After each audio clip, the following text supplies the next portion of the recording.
नमस्कार प्यारे दोस्तों। तो इस वीडियो में स्वागत है आपका। तो इस वीडियो में कराने वाला हूँ इलेक्ट्रीशियन ट्रेड के 25 इंपॉर्टेंट प्रश्न लाया हूँ आपके लिए। ठीक है फ्रेंड्स, तो जो पहला क्वेश्चन है, पहला क्वेश्चन कह रहा है कि घरेलू ग्राहकों को कितने वोल्टेज पर एक एकल फेज आपूर्ति वोल्टेज प्रदान की जाती है दोस्तों। तो इसका राइट आंसर है ऑप्शन नंबर बी, 230 वोल्ट। ठीक है फ्रेंड्स, ये एलपी के एग्जाम में पूछा गया है शिफ्ट 2 में। ठीक है ना। आइए अगला प्रश्न देखते हैं दोस्तों। क्वेश्चन नंबर 2, आईएस कोड के अनुसार सामान्य तौर पर भूमिगत तार का रंग क्या होता है। भूमिगत यानी कि अंडरग्राउंड या अर्थ वायर का रंग जो है वो कैसा होता है। ठीक है ना, अर्थ वायर का रंग कैसा होता है दोस्तों। इसका राइट आंसर है ऑप्शन नंबर बी, ठीक है, हरा, ग्रीन इसका राइट आंसर है। ठीक है ना, ऑप्शन नंबर बी वाला। ठीक है। क्वेश्चन नंबर 3 है, तड़ित के झटके से बचाव के लिए इस्तेमाल किया जाने वाला सुरक्षात्मक उपकरण क्या है। ठीक है फ्रेंड्स, तो इसका जो राइट आंसर है option number D, option D, तड़ित रोधक लाइटनिंग अरेस्टर इसका राइट आंसर है। ठीक है। क्वेश्चन नंबर 4 देखते हैं, एसडब्ल्यूजी का फुल फॉर्म पूछा है दोस्तों। एसडब्ल्यूजी का फुल फॉर्म क्या है। Option B, standard wire gauge इसका राइट आंसर है ऑप्शन नंबर बी। ठीक है।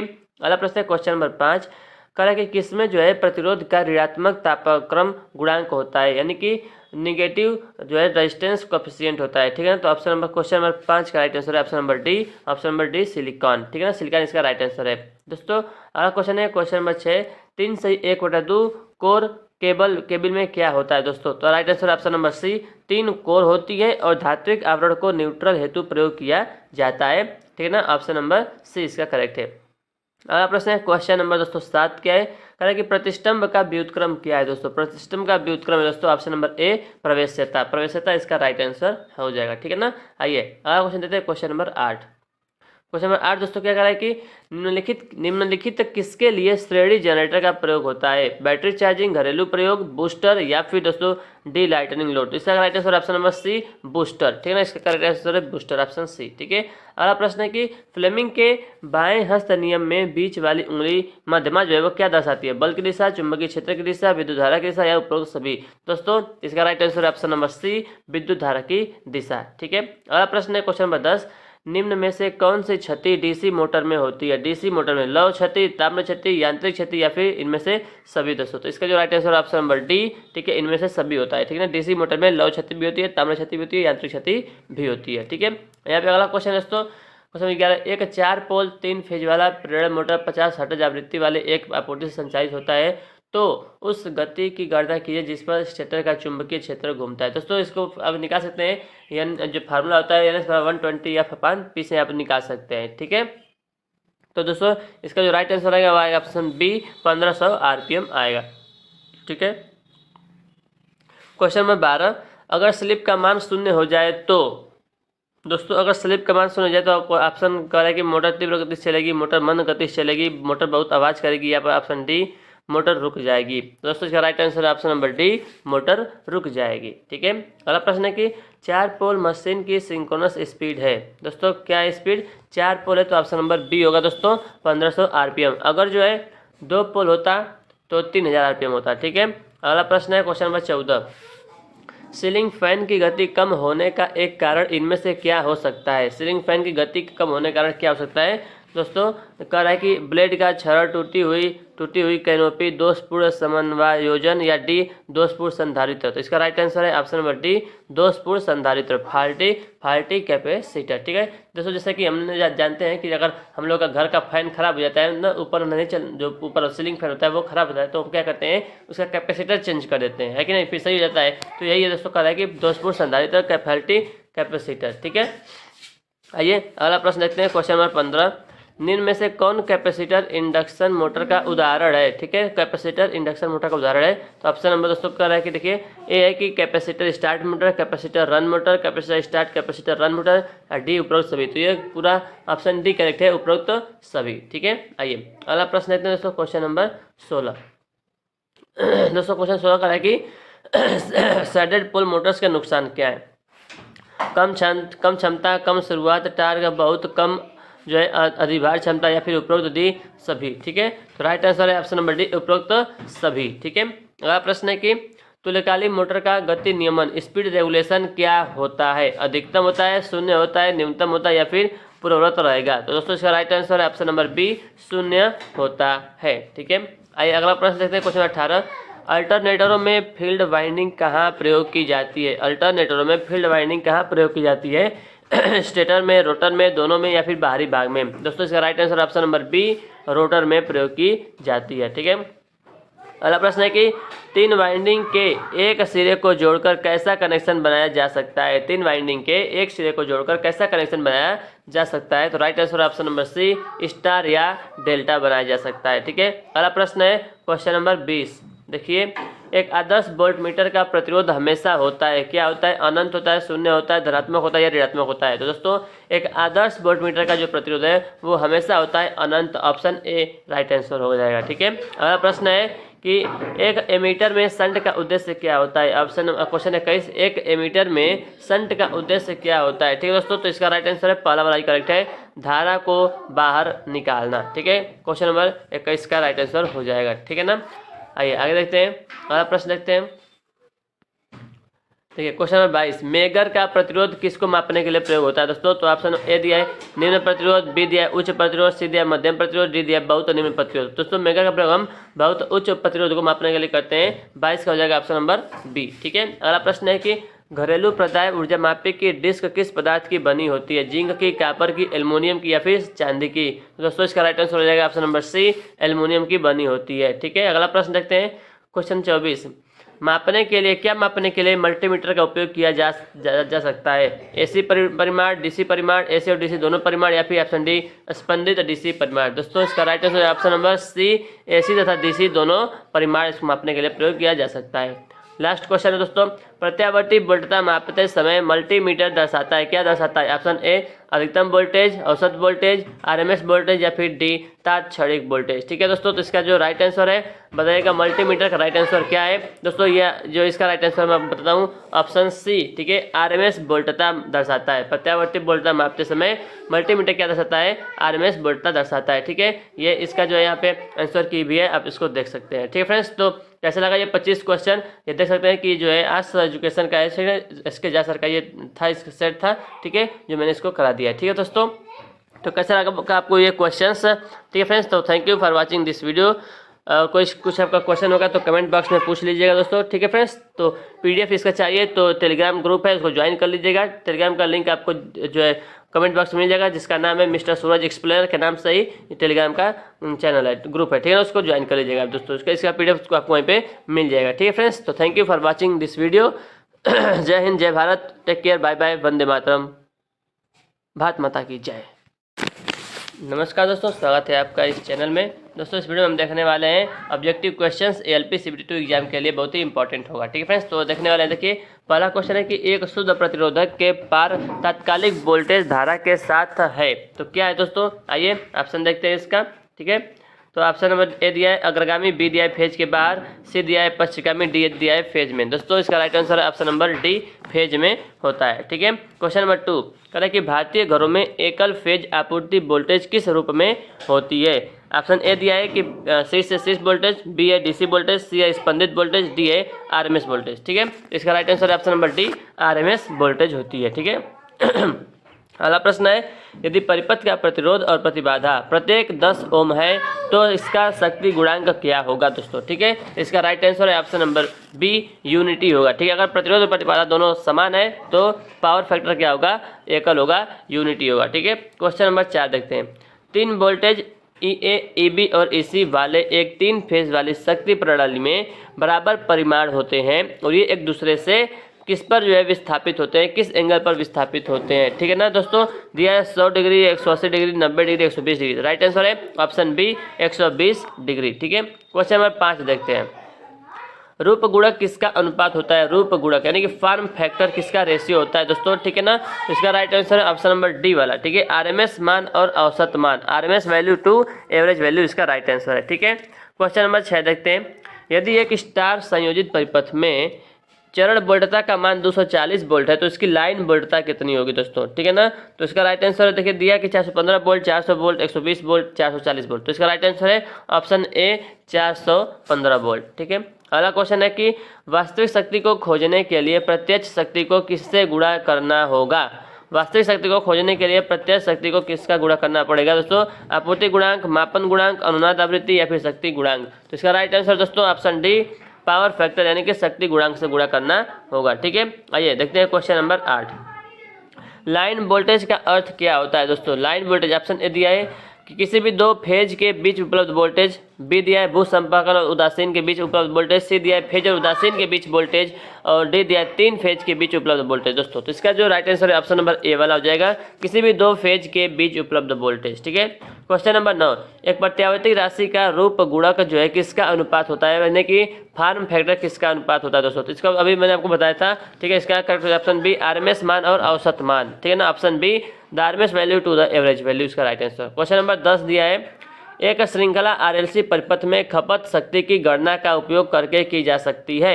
P बराबर V I cos phi, B दिया है P बराबर वी आई, सी दिया है P बराबर आई आर, डी दिया है P बराबर आई आर cos फाई। दोस्तों तो एक श्रृंखला आरएलसी परिपथ में खपत शक्ति गणना कैसे कर सकते हैं दोस्तों? इसका right answer option A P बराबर वी आई cos फाई। ठीक है, क्वेश्चन नंबर 11 है कि प्रतिरोध और प्रतिबाधा का अनुपात होता है।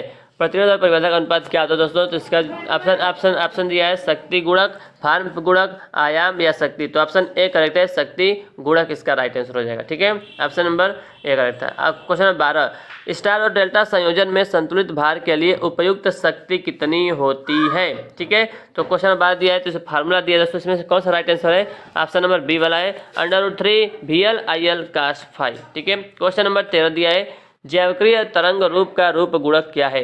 ठीक है, रूप गुणक यानी कि फॉर्म फैक्टर पूछ रहा है, साइन वेव का फॉर्म फैक्टर पूछ रहा है, तो इसका होता है ऑप्शन नंबर ए 1.11। ठीक है, अगला प्रश्न है कि ऐसी परिपथ में एक प्रतिक्रियाशील शक्ति किस अभिव्यक्ति को तब दी गई है? ठीक है ना, किस अभिव्यक्ति जो है पर दी गई है दोस्तों? ठीक है, ऐसी परिपथ में। ठीक है, तो इसका दोस्तों राइट आंसर देखिए, यहाँ पर ऑप्शन दिया है 14 का यहाँ पर। ठीक है ना फ्रेंड्स, तो इसका जो राइट आंसर है option D VRMS into IRMS into sine phi. ठीक है, क्वेश्चन नंबर 15, वह तत्व कौन सा है जो ऊर्जा को एक चुंबकीय क्षेत्र के रूप में संग्रहित करता है?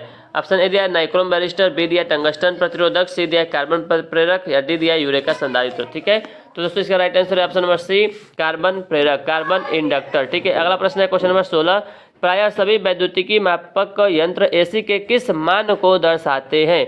शिखर मान, तात्कालिक मान, आरएमएस मान या फिर औसत मान? तो right answer option C RMS मान को।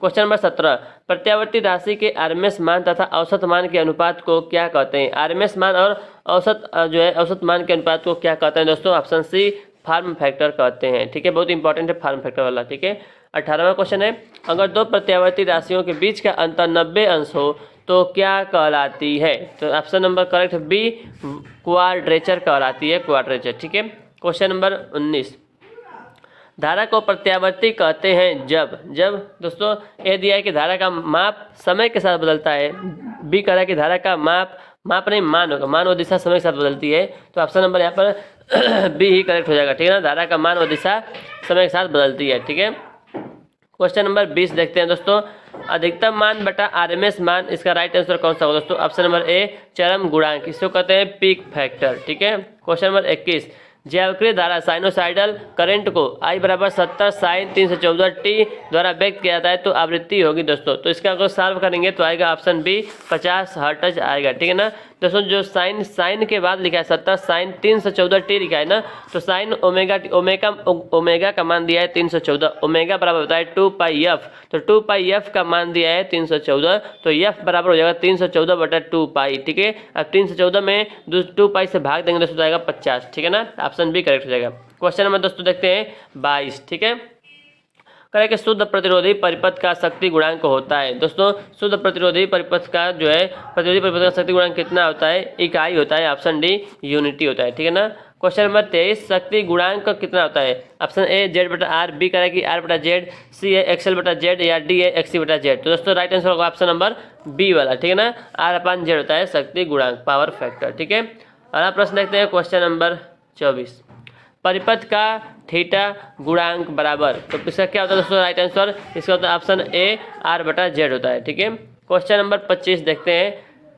3 फेज सप्लाई में वाइंडिंग का विद्युतीय विस्थापन होता है, कितना होता है दोस्तों? तो आप सब जानते होंगे, ऑप्शन बी 120 डिग्री होता है। ठीक है, क्वेश्चन नंबर देखते हैं 26, स्टार जोड़ में क्या होता है? लाइन करंट फेज करंट के बराबर होता है, कि लाइन करंट जो है फेज करंट का √3 गुना होता है, कि लाइन करंट जो है फेज करंट का √3 मतलब डिवाइड होता है, या डी √3 जो फेज करंट है √3 लाइन करंट का √3 गुना होता है। ठीक है दोस्तों, तो इसका जो right answer option A, line current जो है फेज करंट के बराबर होता है स्टार जोड़ में। अगला प्रश्न है कि कैपेसिटिव प्रतिघात आवृत्ति के बढ़ने पर क्या होता है। ठीक है, तो इसका राइट आंसर है ऑप्शन नंबर बी, घटता है। ठीक है, क्योंकि फार्मूला होता है एक्स सी बराबर 1/2 पाई एफ सी होता है। ठीक है, तो फ्रीक्वेंसी बढ़ेगा तो एक्स सी ये घटेगा। ठीक है, अगला प्रश्न है एसी धारा की समयावधि 0.02 सेकेंड है, इसकी आवृत्ति कितनी होगी। ठीक है, तो टाइम पीरियड आपको दिया 0.02 सेकेंड दिया है, तो इसकी फ्रीक्वेंसी कितना होगी 1/T से निकालेंगे इसको। ठीक है फ्रेंड्स, तो इसका ऑप्शन बी आएगा 50 हर्ट्ज आएगा। ठीक है, अगला प्रश्न है आरएमएस मान का एसी के औसत मान से अनुपात क्या कहलाता है। ठीक है ना, यानी कि आरएमएस वैल्यू अपन एवरेज वैल्यू, क्या इसको हम कहते हैं दोस्तों। तो ऑप्शन नंबर सी, आकृति गुणक या फॉर्म फैक्टर कहते हैं। ठीक है, क्वेश्चन नंबर 30 देखते हैं। एसी संकेतक का आरएमएस मान 10 वोल्ट है, इसका चरण मान कितना होगा दोस्तों। ठीक है, तो right answer option number B, 14.14 volt. ठीक है, इसमें जो है करड़ी में 2 से आप गुणा कर देंगे दोस्तों तो आ जाएगा। ठीक है, 10 वोल्ट में। क्वेश्चन 31, न्यूट्रल प्राप्त किया जाता है स्टार कनेक्शन द्वारा, डेल्टा कनेक्शन द्वारा, समांतर कनेक्शन द्वारा, किसी भी प्रकार कनेक्शन से। तो न्यूट्रल दोस्तों हम किससे प्राप्त करते हैं, ऑप्शन ए, स्टार कनेक्शन द्वारा। ठीक है, तो ये लास्ट क्वेश्चन है कि एक कुंडली का प्रतिरोध 60 ओम है और प्रेरकत्व प्रतिघात 80 ओम है, इसे 240 वोल्ट 50 हर्ट्ज सप्लाई से जोड़ा गया, तो कुंडली का पावर फैक्टर कितना होगा। ठीक है फ्रेंड्स, तो इसका पावर फैक्टर क्या होगा, ऑप्शन इसको सॉल्व करेंगे तो आएगा ऑप्शन बी 0.6 ओम, 0.6 केवल आएगा। ठीक है ना, तो फ्रेंड्स तो ये हो गया 32 क्वेश्चन। ठीक है, उसका आप यहाँ पे आंसर की भी आप यहाँ पे देख सकते हैं। ठीक है, ठीक है, यहाँ पे 32 क्वेश्चन का आंसर की भी है। ठीक है फ्रेंड्स, तो कैसा लगा आपको ये क्वेश्चंस, अच्छा लगा तो कमेंट करके जरूर बताइएगा। ठीक है फ्रेंड्स, ऐसा ही और जो है क्वेश्चन देखने के लिए चैनल को सब्सक्राइब जरूर करेगा। ठीक है दोस्तों, तो thank you for watching this video, मिलते हैं आपसे अगले वीडियो में, तब तक के दोस्तों जय हिंद, जय भारत, वंदे मातरम। नमस्कार दोस्तों, स्वागत है आपका इस चैनल में। इस वीडियो में हम देखने वाले हैं एलपी CBT2 एग्जाम के लिए इंपॉर्टेंट इलेक्ट्रिशियन ट्रेड के क्वेश्चन। ठीक है फ्रेंड्स, तो इस वीडियो में हम 50 क्वेश्चन देखेंगे। ठीक है, पर यह है प्रैक्टिस सेट नंबर 3। ठीक है दोस्तों, तो आइए शुरू करते हैं। जो पहला क्वेश्चन आप देख रहे हैं, पहला क्वेश्चन लिखा है कि एक अर्ध तरंग दृष्टिकारी यानी कि एक हाफ वेव रेक्टिफायर की अधिकतम दक्षता क्या होती है। ठीक है फ्रेंड्स, ऑप्शन ए दिया 33.3, बी दिया 40.6, सी दिया 66.6, डी दिया 72.9। दोस्तों इसका राइट आंसर है ऑप्शन नंबर बी, 40.6% होता है। दोस्तों अगर आप चैनल पर नए हैं, चैनल को सब्सक्राइब कर लीजिएगा। ठीक है फ्रेंड्स, और अगर वीडियो आपने नहीं देखा है पिछला तो जरूर देखिएगा। ठीक है, दूसरा क्वेश्चन है कि यदि एक डीसी मोटर के आर्मेचर में 12 चालक प्रति स्लॉट के साथ 39 स्लॉट हैं, तो चालकों की कुल संख्या क्या होगी। दोस्तों चालकों की कुल संख्या को हम जेड से दर्शाते हैं। जेड बराबर होता है यस इंटू सी। ठीक है, यस क्या है, यस दोस्तों नंबर ऑफ स्लॉट्स है। ठीक है ना, 39 स्लॉट हैं, और सी क्या है, नंबर ऑफ कंडक्टर हैं 12। तो दोस्तों दोनों का गुणा कर देना है, 39 गुणे 12 उसका गुणा करेंगे दोस्तों, तो ऑप्शन नंबर आ जाएगा बी आपका 468। ठीक है ना, 468 इसका राइट आंसर हो जाएगा। ठीक है, आइए दोस्तों अगला क्वेश्चन देखते हैं। क्वेश्चन नंबर तीसरा जो है क्या दिया गया कि दी गई आकृति में दिखाई गई फाइल के प्रकार को पहचाने। ठीक है फ्रेंड्स, तो इसका जो देखिए ऑप्शन ए दिया है घुमावदार काट वाली फाइल है, बी डबल काट वाली फाइल है। दोस्तों देख सकते हैं कि जो ये यहाँ पे बनाया गया है, फिर देखिए एक बार ऐसे काटा गया है, ऐसे ऐसे, एक बार ऐसे काटा गया है। ठीक है ना, तो इसको हम क्या बोलेंगे, ऑप्शन बी डबल, बी वाला। ठीक है, डबल काट वाली फाइल इसको हम बोलेंगे। ठीक है फ्रेंड्स, तो ऑप्शन नंबर बी यहाँ से इसका राइट आंसर हो जाएगा। ठीक है फ्रेंड्स, दोस्तों बहुत से लोग जो है वीडियो को देखते हैं चैनल को सब्सक्राइब नहीं करते। दोस्तों प्लीज़ चैनल को सब्सक्राइब, इतना मेहनत से मैं आपके लिए वीडियो बनाता हूँ। ठीक है फ्रेंड्स, तो क्वेश्चन नंबर चौथा देखते हैं। कह रहे कि जब एक प्रत्यावर्तक यानी कि अल्टरनेटर, जब एक अल्टरनेटर को अति उत्तेजित कहा जाता है, ओवर एक्साइटेड कहा जाता है, तब क्या होता है। ए कह रहा है कि ऋणात्मक शक्ति गुणांक, बी कह रहा है कि एकता शक्ति गुणांक, सी कह रहा है पश्चगामी शक्ति गुणांक, या डी कह रहा है अग्रगामी शक्ति गुणांक। दोस्तों तो इसका जो राइट आंसर होगा वही ऑप्शन नंबर सी। ठीक है ना, पश्चगामी शक्ति गुणांक। ठीक है, ये अल्टरनेटर के लिए पश्चगामी शक्ति गुणांक। ठीक है, आइए फ्रेंड्स अगला क्वेश्चन देखते हैं। Question number 5। ठीक है, क्या कह रहा है कि निम्नलिखित में से कौन सा इलेक्ट्रोड पाइप से भूसंपर्कन के लिए उपयोग किया जाता है। कौन सा इलेक्ट्रोड पाइप से भूसंपर्कन के लिए जो है प्रयोग किया जाता है, ताम्र प्लेट, खोखला जीआई रॉड, ठोस जीआई रॉड, या डी तांबे का ठोस रॉड। दोस्तों तो इसका जो राइट आंसर है ऑप्शन नंबर बी, खोखला जीआई रॉड। ठीक है ना, खोखला जीआई रॉड। ठीक है, आइए दोस्तों क्वेश्चन नंबर 6 देखते हैं। दोस्तों क्वेश्चन नंबर 6 क्या कह रहा है कि निम्नलिखित में से कौन से स्टार्टर का उपयोग डीसी मोटर में नहीं किया जा सकता है। ठीक है ना, कौन से स्टार्टर का प्रयोग डीसी मोटर में नहीं किया जा सकता है दोस्तों? तो इसका देखिए क्या करेंगे, 3 बिंदु स्टार्टर, 4 बिंदु स्टार्टर, स्टार डेल्टा स्टार्टर या 2 बिंदु स्टार्टर। दोस्तों तो डीसी मोटर में किसका उपयोग हम नहीं कर सकते हैं? Option number C, star delta starter. ठीक है ना, स्टार डेल्टा स्टार्टर का प्रयोग जो है हम डीसी मोटर में नहीं कर सकते। ठीक है, ऑप्शन नंबर सी इसका करेक्ट जवाब हो जाएगा। ठीक है ना फ्रेंड्स, तो आइए देखते हैं क्वेश्चन नंबर, ठीक है, अगला देखते हैं। ठीक है, क्वेश्चन नंबर 7 देखते हैं। ठीक है दोस्तों, देखते हैं। तो दोस्तों क्वेश्चन नंबर 7 में कह रहा है कि एक वृत्ताकार छिद्र के परिष्करण के लिए किस औजार का उपयोग करता है? ठीक है ना, ऑप्शन ए है छेनी, बी है आधी गोल फाइल, सी है सपाट फाइल या डी है ड्रिल। तो दोस्तों इसका जो राइट आंसर है ऑप्शन नंबर बी, आधी गोल फाइल इसका राइट आंसर हो जाएगा। ठीक है दोस्तों, आइए अगला प्रश्न देखते हैं, क्वेश्चन नंबर 8। ठीक है,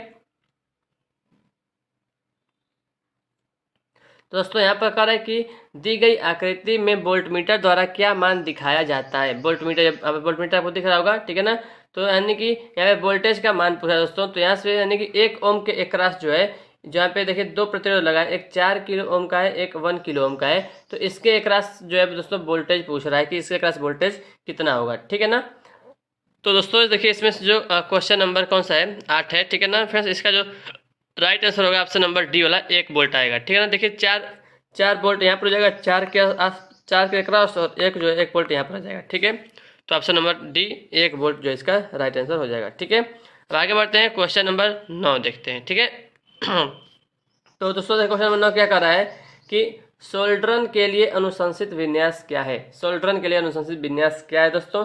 ऑप्शन ए है लैप जोड़, बी है तरंग जोड़, सी है स्कार्फ जोड़ और डी है बट जोड़। ठीक है फ्रेंड्स, तो दोस्तों इसका जो राइट आंसर हो जाएगा ऑप्शन नंबर ए, लैप जोड़ इसका जो है राइट आंसर हो जाएगा। ठीक है ना, लैप जोड़। ठीक है फ्रेंड्स, आइए अगला प्रश्न देखते हैं, क्वेश्चन नंबर 10। ठीक है, कठोर तारों को काटने के लिए कौन सी पकड़ सबसे उपयुक्त होती है? कठोर तारों को काटने के लिए ऑप्शन ए कह रहा है कि लांगनोज पकड़, बी है अभिबंधी पकड़, सी है तार स्ट्रिपर पकड़ और डी है विकर्णी कटर्स। ठीक है फ्रेंड्स, तो इसका जो राइट आंसर हो जाएगा वो ऑप्शन नंबर डी, विकर्णी कटर्स। ठीक है, डायगोनल कटर्स जो इसका राइट आंसर हो जाएगा। ठीक है, अगला प्रश्न देखते हैं, क्वेश्चन नंबर 11। ठीक है, विद्युत वाहक बल की दोस्तों इसाई इकाई क्या है? विद्युत वाहक बल यानी कि ईएमएफ की इसाई इकाई क्या है? ऑप्शन ए वोल्ट, बी ए का न्यूटन, सी एम्पियर, डी वेबर। दोस्तों तो इसका जो राइट आंसर हो जाएगा ऑप्शन नंबर ए, वोल्ट इसका राइट आंसर हो जाएगा। ठीक है ना, आइए अगला क्वेश्चन देखते हैं, क्वेश्चन नंबर 12। ठीक है, ये क्रॉस वाला साइन से हट नहीं रहा है दोस्तों, जो ये क्रॉस वाला है ना। चलिए अगला क्वेश्चन है कि कह रहा है कि निम्नलिखित में से कौन एक अवरोधक नहीं है? ठीक है ना, ए है कांच, बी का है अभ्रक, सी है लकड़ी, डी है सोना। तो कौन सा एक अवरोधक नहीं है दोस्तों? तो इसका जो राइट आंसर है ऑप्शन नंबर डी, सोना। सोना एक क्या है? ये धातु है, यानी कि ये जो एक प्रकार का क्या है? कंडक्टर है, चालक है। ठीक है, अगला प्रश्न देखते हैं, क्वेश्चन नंबर 13। तो दोस्तों क्वेश्चन नंबर 13 क्या कर रहा है कि पाइप से भूसंपर्कन प्रतिरोध को नियंत्रित किया जा सकता है, तो क्या करके? ऑप्शन ए कह रहा है कि कंडक्टर को प्रतिस्थापित करके, तांबे का रॉड जोड़ के, नमक और पानी डाल के, या डी दोस्तों भूसंपर्कन रॉड की जगह नियंत्रित किया जा सकता है। तो दोस्तों इसका जो राइट आंसर हो जाएगा ऑप्शन नंबर सी, नमक और पानी डाल के जो है पाइप से भूसंपर्कन प्रतिरोध को नमक और पानी डाल के नियंत्रित किया जा सकता है। ठीक है, तो क्वेश्चन नंबर 13 का हो गया ऑप्शन नंबर सी करेक्ट हो गया। ठीक है, आइए क्वेश्चन नंबर 14 देखते हैं। एक क्वेश्चन बहुत ही इंपॉर्टेंट डिफरेंस। तो क्वेश्चन नंबर 14 कह रहा है कि तुल्यकालिक मोटर यानी कि सिंक्रोनस मोटर, ऑप्शन ए कह रहा है कि अनिवार्य रूप से स्वतः प्रारंभिक होते हैं, बी कह रहा है कि स्व प्रारंभिक नहीं होते हैं, सी कह रहा है स्व प्रारंभिक होते हैं, या डी कह रहा है इनमें से कोई नहीं। तो दोस्तों इसका जो राइट आंसर हो जाएगा ऑप्शन नंबर बी, स्व प्रारंभिक नहीं होते हैं, यानी कि सेल्फ स्टार्ट नहीं होते हैं। ठीक है दोस्तों, आइए अगला प्रश्न की ओर बढ़ते हैं, क्वेश्चन नंबर 15 की ओर। कह रहा है कि सेंटर टेप ट्रांसफार्मर से पूर्ण तरंग दृष्टिकारी बनाने के लिए कितने डायोड की आवश्यकता होती है? 3, 1, 4 या फिर 2। ठीक है, तो राइट आंसर हो जाएगा दोस्तों ऑप्शन नंबर बी, 2 डायोड की आवश्यकता होती है। सेंटर ट्रैप ट्रांसफार्मर से पूर्ण तरंग दृष्टिकारी बनाने के लिए हमें 2 डायोड की आवश्यकता होती है। ठीक है, क्वेश्चन नंबर देखते हैं 16। ठीक है, क्या कह रहा है दोस्तों कि क्लीट वायरिंग में खांचे किससे बने होते हैं? चीनी मिट्टी से, तांबा से, कांच से या फिर इस्पात से बने होते हैं। ठीक है फ्रेंड्स, तो इसका जो राइट आंसर हो जाएगा ऑप्शन नंबर ए, चीनी मिट्टी से बने होते हैं। ठीक है, अगला प्रश्न है क्वेश्चन नंबर 17 क्वेश्चन कह रहा है कि निम्नलिखित में से किस मीटर को विद्युत रोधन परीक्षक माना जाता है? ठीक है। तो ऑप्शन ए कह रहा है कि मेगर, बी है आवृत्ति मीटर, सी है विद्युत रोधन, डी है वाट मीटर।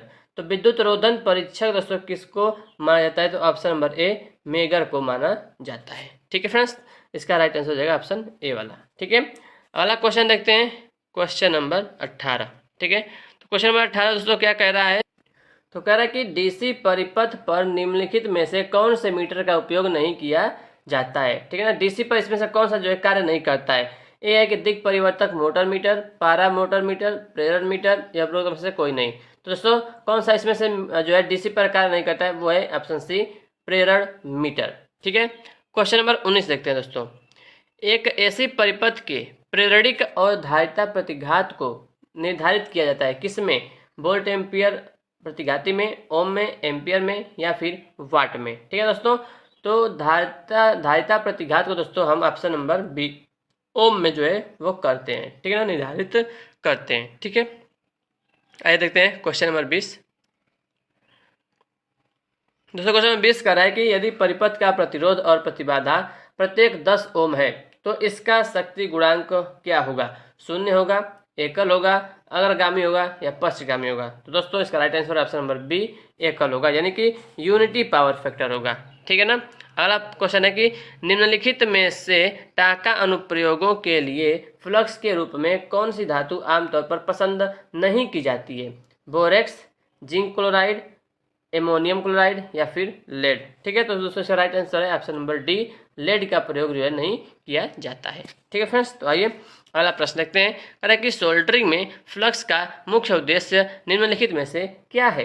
ठीक है ना, फ्लक्स का मुख्य उद्देश्य क्या है? ऑप्शन ए कह रहा है कि धातु की सतह को साफ और ऑक्साइड से मुक्त रखना, बी है गलनांक कम करना, सी है उचित बनावट सुनिश्चित करना, या डी है तापमान कम करना। ठीक है फ्रेंड्स, तो फ्लक्स का मुख्य उद्देश्य है ऑप्शन ए धातु की सतह को साफ और ऑक्साइड मुक्त रखना, इसका राइट आंसर होता है। ठीक है फ्रेंड्स, तो आइए क्वेश्चन नंबर देखते हैं 23। ठीक है दोस्तों, क्वेश्चन नंबर 23 क्या कह रहा है कि यदि एक डीसी मोटर का पश्च ईएमएफ यानी कि बैक ईएमएफ आकस्मिक रूप से विलीन हो जाता है तो क्या होगा? ठीक है फ्रेंड्स, तो इसका ऑप्शन देख लेते हैं, आइए आगे बढ़ते हैं। तो यहाँ पे उसका ऑप्शन दिया है। ठीक है, तो ऑप्शन क्या कह रहा है कि मोटर बंद हो जाएगा, मोटर संचालित होते रहेगा, सी कह रहा है कि मोटर आर्मेचर जल सकता है, डी कह रहा है कि मोटर स्टोर के साथ संचालित होगा। दोस्तों राइट आंसर है ऑप्शन नंबर सी आर्मेचर जल सकता है। ठीक है, आगे बढ़ते हैं, क्वेश्चन नंबर 24 देखते हैं। ठीक है, तो क्वेश्चन नंबर दोस्तों 24 क्या कह रहा है कि नीचे दिए गए प्रतीक क्या दर्शाता है? ये फ्रेंड्स ये क्या दर्शाता है? बैटरी, संधारित्र, संधारित्र ध्रुवीकृत, या फिर प्रतिरोधक? तो दोस्तों क्या दर्शाता है ये? तो ये दर्शाता है दोस्तों बैटरी ध्रुवीकृत। ठीक है ना, बैटरी ध्रुवीकृत दर्शाता है, ऑप्शन नंबर सी करेक्ट है। ठीक है, क्वेश्चन नंबर 25 देखते हैं फ्रेंड्स। तो दोस्तों क्वेश्चन नंबर 25 कह रहा है कि यदि डीसी शंट मोटर के क्षेत्र को चलते समय खुलता है तो डीसी का क्या होगा? तो गति का क्या होगा? ठीक है, यदि डीसी शंट मोटर के क्षेत्र को चलते समय खुलता है तो गति का क्या होगा? दोस्तों राइट आंसर है ऑप्शन नंबर डी मोटर की गति खतरनाक रूप से उच्च हो जाएगी। ठीक है दोस्तों, तो चलिए इस वीडियो में इतने रहने देता हूँ दोस्तों। ठीक है, 10-10 मिनट का आपको 25-25 क्वेश्चन आपको 10 मिनट में मिलता रहेगा। आप बताइएगा आप क्या कहते हैं कि मतलब 50 क्वेश्चन किया जाए, 100 क्वेश्चन किया जाए एक ही वीडियो में? ठीक है फ्रेंड्स, तो कमेंट करके बताइएगा जैसा आपका विचार होगा, जैसे जितना मतलब अधिक लोग कहेंगे कि जैसा 1 घंटे का बनाऊंगा, आधा घंटे बनाऊंगा। ठीक है फ्रेंड्स, 50 क्वेश्चन 100 क्वेश्चन बनाऊंगा। ठीक है, तो आप लोग बताइएगा कि कैसे मुझे करना है। ठीक है फ्रेंड्स, तो thank you for watching this video पसंद वीडियो को लाइक करिएगा, चैनल पर नए चैनल को सब्सक्राइब जरूर करिएगा। ठीक है फ्रेंड्स, तो thank you for watching this video. जय हिंद, जय भारत, वंदे मातरम, टेक केयर, बाय बाय।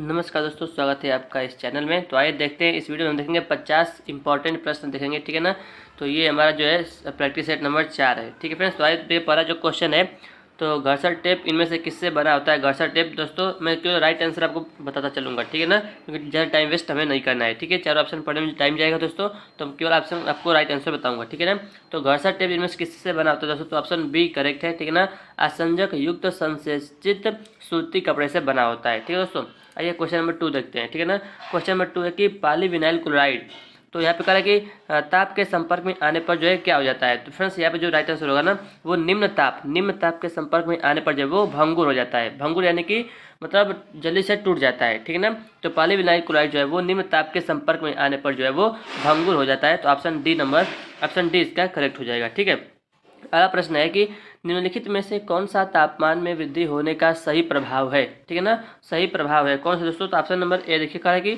शुद्ध धातुओं के प्रतिरोध में वृद्धि।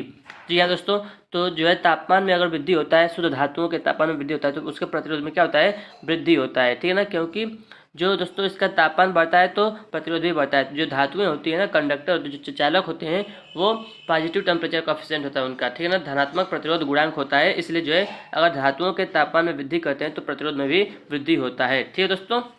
तो ऑप्शन ए इसका करेक्ट हो जाएगा, ठीक है। अगला प्रश्न है क्वेश्चन नंबर 4 कि प्रतिरोधों के समांतर संयोजन का तुल्य प्रतिरोध कितना होता है। प्रतिरोधों के समांतर संयोजन का तुल्य प्रतिरोध कितना होता है दोस्तों। तो ऑप्शन नंबर सी, प्रतिरोधों में से निम्नतम मान वाले प्रतिरोध से कम होता है। ऑप्शन नंबर सी इसका करेक्ट है, ठीक है। अगला प्रश्न लेते हैं क्वेश्चन नंबर 5, ठीक है। कह रहा है कि दो या दो से अधिक तारों को एक साथ जोड़ने की एक विधि है जिसमें वोल्टेज की न्यूनतम हानि होती है। तो इसमें से कौन सी ऐसी विधि है जो कि दो या दो से अधिक तारों को एक साथ जोड़ने की विधि है जिसमें जो है वोल्टेज की न्यूनतम हानि होती है दोस्तों। तो right answer option number C, splice, ठीक है ना, जोड़। ऑप्शन नंबर सी इसका करेक्ट है, ठीक है दोस्तों। अगर आप चैनल पर नए चैनल को सब्सक्राइब कर लीजिएगा, ठीक है फ्रेंड्स। तो बहुत से लोग चैनल को मतलब वीडियो को देखते हैं लेकिन लाइक नहीं करते, सब्सक्राइब नहीं करते हैं, ठीक है दोस्तों। तो इतना बस आपसे मतलब बस इतना उम्मीद रहती है आपसे, ठीक है। तो क्वेश्चन नंबर 6 देखते हैं। केबलों में शीथ का उपयोग के लिए किया जाता है। केबलों में शीथ का उपयोग क्यों किया जाता है दोस्तों। ऑप्शन ए कह रहा है कि उनका आकार बढ़ाने के लिए, उन्हें मजबूत बनाने के लिए, केबल में नमी की प्रवेश रोकने के लिए, विद्युत चुंबकीय व्यक्तिकरण को रोकने के लिए, ठीक है। तो इसका जो राइट आंसर दोस्तों ऑप्शन नंबर सी करेक्ट है, केबल में नमी के प्रवेश को रोकने के लिए, ठीक है ना। तो ऑप्शन नंबर सी करेक्ट है। अगला प्रश्न है क्वेश्चन नंबर 7, निम्नलिखित में से कौन सा गुण एक इंसुलेटिंग पदार्थ में नहीं होना चाहिए, ठीक है ना। तो कौन सा नहीं होना चाहिए। ऑप्शन ए, उच्च जल अवशोषण, तो यही नहीं होना चाहिए, ठीक है ना, वो जल अवशोषण नहीं करना चाहिए, ठीक है ना। तो ऑप्शन नंबर ए इसका गलत जवाब, मतलब इसका सही जवाब है इस क्वेश्चन का, ठीक है, ऑप्शन ए। क्वेश्चन नंबर 8 देखते हैं दोस्तों। अभ्रक जो है यानी कि माइका नामक सामग्री निम्न में से किसका उदाहरण है। जो अभ्रक माइका वो किसका एक उदाहरण है दोस्तों। तो ऑप्शन नंबर करेक्ट है इसका डी, ये विद्युत रोधी पदार्थ होता है। अभ्रक जो माइका है वो एक क्या है, विद्युत रोधी पदार्थ होता है, ठीक है दोस्तों। अगला प्रश्न करें कि निम्न में से कौन सा पावर केबल का भाग नहीं है। पावर केबल का भाग नहीं है, ठीक है। तो इसका ऑप्शन देख लेते हैं। पावर केबल का भाग नहीं है, चालक, परावैद्युत, शीथ या फिर लोड। तो पावर केबल का भाग नहीं है, ऑप्शन नंबर डी, लोड, ठीक है ना, ऑप्शन नंबर डी सही है। अगला प्रश्न है कि एक गैर हाइग्रोस्कोपिक विद्युत रोधन पदार्थ जिस पदार्थ को इंगित करता है उसमें निम्न में से कौन सा गुण मौजूद होता है, ठीक है। तो कौन सा गुण मौजूद है दोस्तों, इसमें से करेक्ट है ऑप्शन नंबर सी, यह हवा या मिट्टी से नमी अवशोषित नहीं करता, ठीक है ना। तो ऑप्शन नंबर सी इसका करेक्ट है, क्वेश्चन नंबर 10 का, ठीक है। अगला प्रश्न देखते हैं। जब रजिस्टेंस कलर कोड को 4 बैंड रजिस्टर पर दाएं से बाएं पढ़ा जाता है तो बैंड रजिस्टर का सहिष्णुता मान देता है। कौन सा बैंड जो है वो रजिस्टर का सहिष्णुता मान देता है दोस्तों, ठीक है ना। तो ऑप्शन नंबर इसमें देखिए करेक्ट कौन सा, देखिए करेक्ट कि तीसरा, दूसरा, पहला या फिर चौथा, ठीक है ना। तो सहिष्णुता पूछा दोस्तों, सहिष्णुता कौन सा ऐसा हो जाएगा, ठीक है दोस्तों। इसका जो right answer option number C, प्रथम, ठीक है ना, पहला वाला। मतलब दोस्तों याद रखिएगा कि ये कह रहा है कि दाएं से बाएं, ठीक है, लेकिन अगर हम बाएं से दाएं पढ़ेंगे तो इसका ऑप्शन जो होगा डी होगा, चौथा सही होगा, ठीक है ना। बाएं से दाएं चौथा वाला होता है, लेकिन अगर कह रहा है कि दाएं से बाएं पढ़ा जाए तो कौन सा जो है वो सहिष्णुता का मान देता है, टॉलरेंस, ठीक है ना। तो ऑप्शन नंबर यहाँ पर सी, पहला सही हो जाएगा, ठीक है ना। आइए अगला प्रश्न देखते हैं, क्वेश्चन नंबर 12।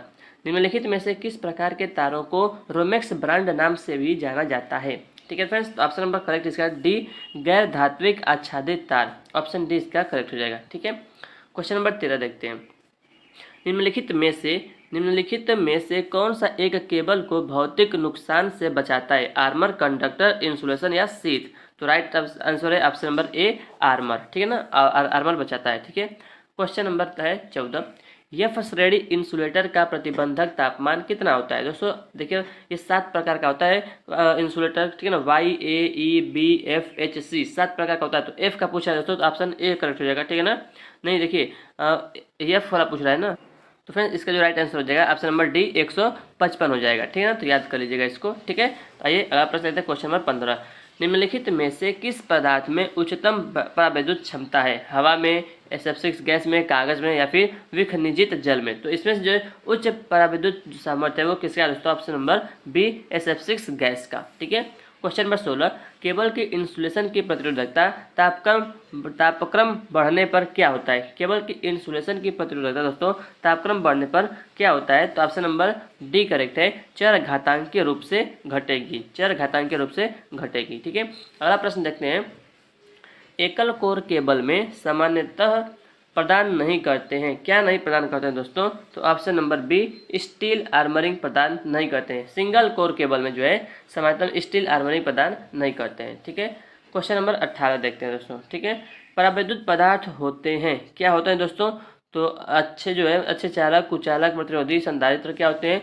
तो परावैद्युत पदार्थ जो है वो कुचालक होते हैं। क्या होते हैं? कुचालक होते हैं, ऑप्शन बी।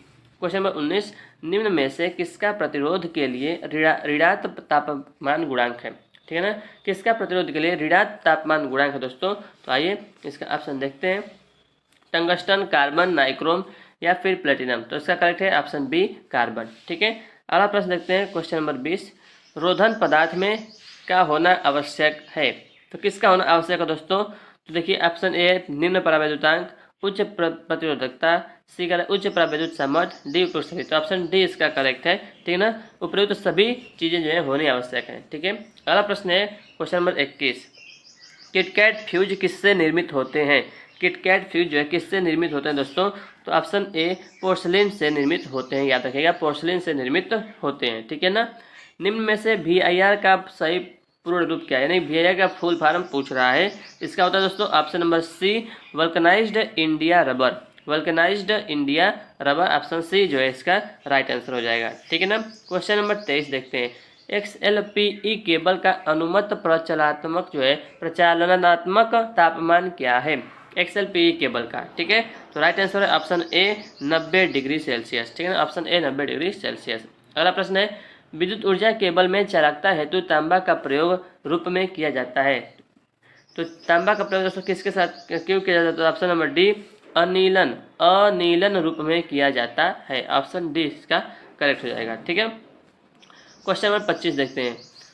रोधक केबलों की संख्या जिन्हें इस्पात संवहनी स्टील कंड्यूट में खींचा जा सकता है किसके द्वारा दी जाती है? तो ऑप्शन सी करेक्ट है, IS 732 1983 के द्वारा दी जाती है। ठीक है ना, तो आइए अगला प्रश्न देखते हैं। क्वेश्चन नंबर 26, किसी केबल के लिए तापरोधी पदार्थ में होना चाहिए, क्या होना चाहिए दोस्तों? तो ऑप्शन डी, सब उपयुक्त सभी चीज, निम्न लागत, उच्च डाइलेक्ट्रिक शक्ति, उच्च यांत्रिक शक्ति होनी चाहिए। ठीक है, तो ऑप्शन डी करेक्ट हो जाएगा। ठीक है, क्वेश्चन नंबर देखते हैं 27, शुद्ध पानी किसका एक उदाहरण है? ठीक है फ्रेंड्स, तो चालक का, विद्युत रोधी का, विकिरण का, अर्धचालक का। तो ऑप्शन बी करेक्ट है, विद्युत रोधी का एक उदाहरण है। ठीक है ना, शुद्ध पानी। आइए अगला प्रश्न देखते हैं। क्वेश्चन नंबर 28, आजकल चालक के रूप में खूब प्रयोग की जाने वाली सस्ती धातु है, तो कौन सी है दोस्तों? ऑप्शन सी, एल्यूमिनियम हो जाएगा। ठीक है ना, ऑप्शन सी। अगला प्रश्न है कि ठोस चालक के मुकाबले लड़ीदार चालक का फायदा क्या है? तो इसका राइट आंसर है ऑप्शन ए, ज्यादा लचीला। ठीक है, ऑप्शन ए करेक्ट है, ज्यादा लचीला। अगला प्रश्न है, निम्नलिखित में से किस पदार्थ का तापमान गुणांक जो है वो शून्य के आसपास होता है? ठीक है ना, शून्य के आसपास होता है। तो आइए देखते हैं इसका जो ऑप्शन क्या दिया है। तो इसका जो राइट आंसर है वो है ऑप्शन सी, मैग्नीन। ठीक है ना, मैग्नीन का शून्य के आसपास होता है। ठीक है, क्वेश्चन नंबर 31 है कि वर्ग H रोधन पदार्थ का सर्वाधिक सुरक्षित तापमान क्या है दोस्तों? तो इसका करेक्ट है ऑप्शन बी, 180 डिग्री सेल्सियस। ठीक है, क्वेश्चन नंबर 32, उच्च वोल्टता वाले केबलों में रोधन हेतु साधारणतया पदार्थ प्रयुक्त पदार्थ है। तो उच्च वोल्टता वाले, तो इसका right answer option number B, अंतर्भरित कागज। ठीक है ना, अंतर्भरित कागज इसका राइट आंसर है। क्वेश्चन नंबर 33, निम्नलिखित में सबसे प्रबल प्रतिचुंबकीय पदार्थ कौन सा है? सबसे प्रबल प्रतिचुंबकीय पदार्थ कौन सा है दोस्तों? तो ऑप्शन ए, ग्रेफाइट है। ठीक है ना, अगला प्रश्न है कि त्रिकला डेल्टा संबंधन में लाइन वोल्टता है। तो इसका राइट आंसर है ऑप्शन ए, कला वोल्टता के समान। ठीक है ना, त्रिकला डेल्टा संबंधन में लाइन वोल्टता कला वोल्टता के समान है। ठीक है, अगला प्रश्न है करें कि 3 संधारित्रों की धारिता अनुपात 1:2:3 है और उसके आर पार वोल्टता अनुपात 3:1 है, तो संधारित्रों में ऊर्जा भंडारण अनुपात कितना है? ठीक है फ्रेंड्स, तो इसका राइट आंसर है ऑप्शन नंबर बी, 983। ठीक है, तो इसको आप निकाल सकते हैं। जो संधारित्र में जो ऊर्जा भंडारण का जो होता है फार्मूला 1/2 वो मतलब इसका ही होता है ना, क्यू स्क्वायर बटा 2c होता है, ठीक है ना। इससे भी आप निकाल सकते हैं, ठीक है। या 1/2c भी स्क्वायर होता है, ठीक है, इससे हम निकाल सकते हैं, ठीक है। वोल्टेज दिया और धारिता दिया, सी और वी दिया है, तो आप जो है 1/2c भी स्क्वायर से आप जो है इसका अनुपात ये निकाल सकते हैं, ठीक है। तो 35 का होगा ऑप्शन नंबर इसका बी, 9, 8, 3, ठीक है। क्वेश्चन नंबर 36 देखते हैं। निम्नलिखित में किस में उच्चतम चालकता होती है? सोना, चांदी, तांबा, एल्युमिनियम। तो ऑप्शन नंबर बी करेक्ट है, चांदी, ठीक है। क्वेश्चन नंबर 37, निम्नलिखित में कौन से पदार्थ का उच्च गलन तापमान होता है? ठीक है, तो ऑप्शन में से करेक्ट है ऑप्शन बी, तांबा, ठीक है ना, तांबा। और यहाँ पे न्यूमेरिकल है 35 ओम और 15 ओम प्रतिरोधक वाले श्रेणी परिपथ में अगर जो है 5 वोल्ट बैटरी संयोजन पर लगा है तब 15 ओम में वोल्टता पात कितना होगा? ठीक है फ्रेंड्स, तो 15 ओम में पूछ रहा है फ्रेंड्स, ठीक है ना। तो ये भी अब निकल जाएगा, बहुत सिंपल है, ठीक है। मैं कैसे उसे बताऊँ, इस पर मैं आपको लिख कर तो बता नहीं पाऊंगा, ठीक है ना।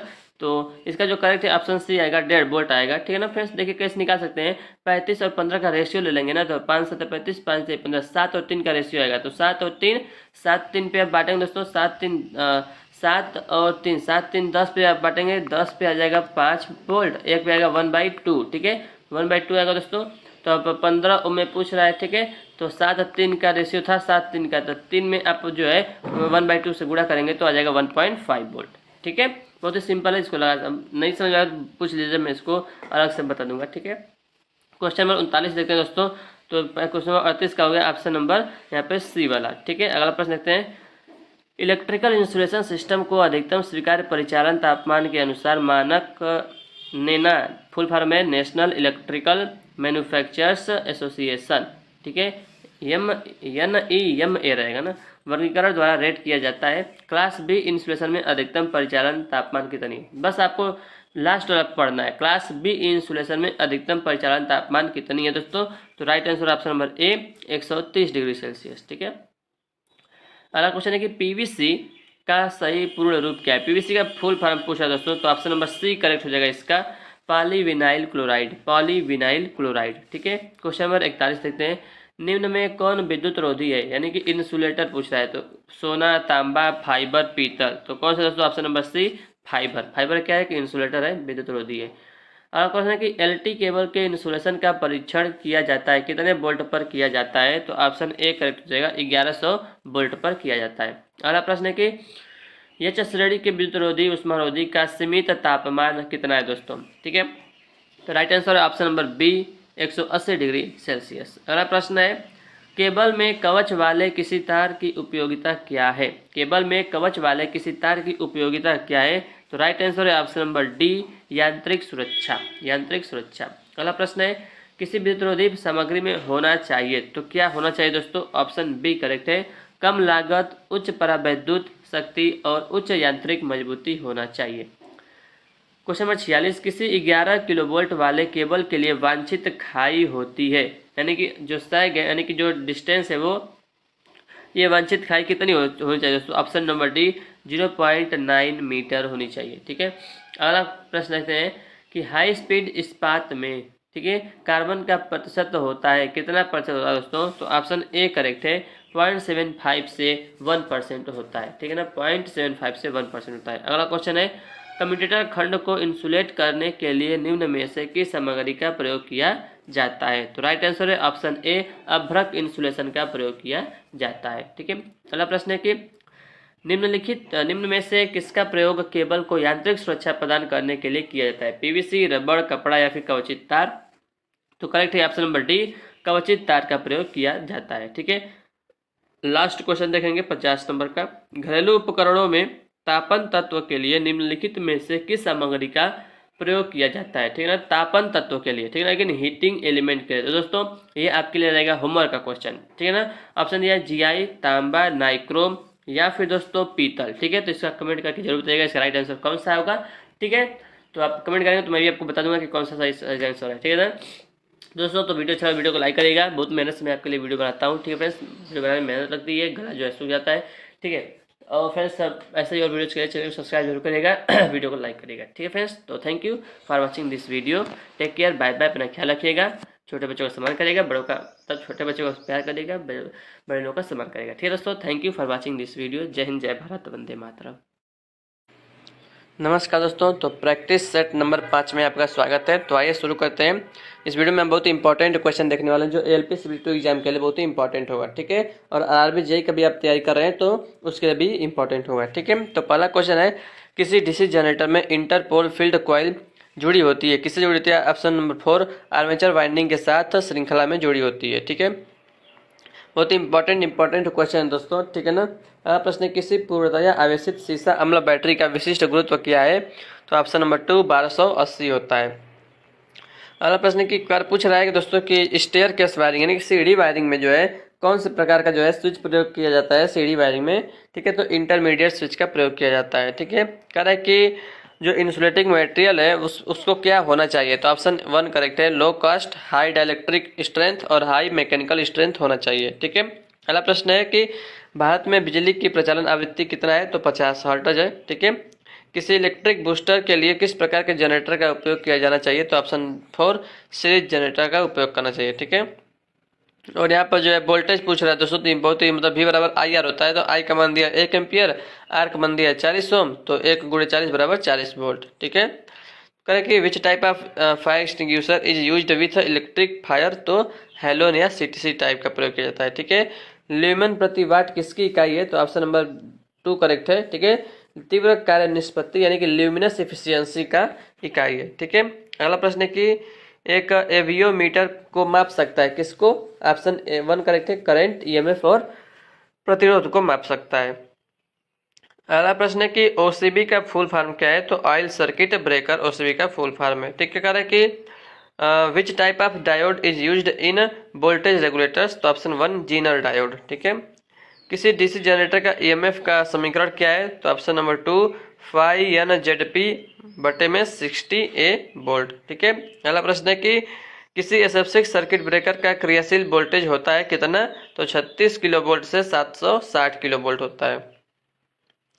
VVF का ड्राइव से क्या आशय है दोस्तों? Option 1, variable voltage variable frequency induction motor drive, ठीक है। अगला प्रश्न है, तो यहाँ पे मतलब इसका निकालना है कि सर्किटों की संख्या निकालना है। करें कि एक समाकक्ष में निम्नलिखित संस्थापन करने की आवश्यकता है। 6 एम्पियर के 3 पिन वाले 8 सॉकेट लगे हैं, 40 वाट वाली 10 ट्यूबलाइटें लगी हैं और दोस्तों 10 सीलिंग पंखे और 5 एग्जॉस्ट फैन लगे हैं। तो सर्किटों की संख्या की कितनी जरूरत पड़ेगी? तो 4 पड़ेगी, ठीक है। अगला प्रश्न है कि एक ऐसा ट्रांसफार्मर जिसमें कोई हानि नहीं होती उसे क्या कहते हैं? उसे हम कहते हैं आदर्श ट्रांसफार्मर, ठीक है। एक ऐसी सर्किट में फॉर्म फैक्टर का मान कितना होता है? 1.11 होता है। किसी विद्युत बल्ब का फिलामेंट बना होता है? ऑप्शन नंबर 4, टंगस्टन का बना होता है। अस्थायी चुंबक बनाने के लिए उपयोगी सामग्री है कार्बन इस्पात।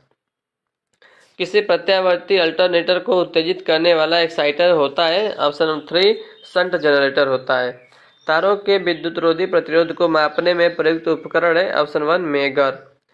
किसी इलेक्ट्रॉन पर प्रवाह होता है मतलब कितना चार्ज होता है? तो -1.602 × 10⁻⁻19 कूलाम। दो ट्रांसफार्मरों की तुल्यकालिकता के लिए निम्न में कौन सी प्रमुख शर्त है? तो ऑप्शन 3, आवृत्ति वोल्टेज और फेज अनुक्रम समान होने चाहिए। अगला प्रश्न है कि सतह पर वाहक नाली वाली वायरिंग के मामले में 2 सैंडलों के बीच की अधिकतम दूरी से कम नहीं होनी चाहिए? तो 60 सेंटीमीटर से कम नहीं होनी चाहिए। डीसी जनरेटर किसके सिद्धांत पर कार्य करता है? तो ऑप्शन 4, फैराडे के विद्युत चुंबकीय प्रेरण के नियम पर कार्य करता है। निम्न में से कौन सबसे कुशल और बड़ी उपयोगी अवमंदन डैम्पिंग प्रणाली है? तो ऑप्शन 4, भंवर धारा प्रणाली यानी कि ED करंट डैम्पिंग। प्रकाश व्यवस्था उपकरणों वाले टर्मिनल बनाने के लिए किस सामग्री का उपयोग किया जाता है? स्विच सॉकेट आदि पीतल का प्रयोग किया जाता है, ठीक है। अगला प्रश्न है, एक डीसी जनरेटर में अधिकतम दक्षता तभी होगी जब ऑप्शन 4, परिवर्ती हानि स्थिर हानि के बराबर होगा यानी कि वेरिएबल लॉस कांस्टेंट लॉस के बराबर होगा, ठीक है। किसी पावर ट्रांसफार्मर में टेपिंग स्विच किससे जुड़ा होता है? ऑप्शन 1, सेकेंडरी वाइंडिंग से जुड़ा होता है।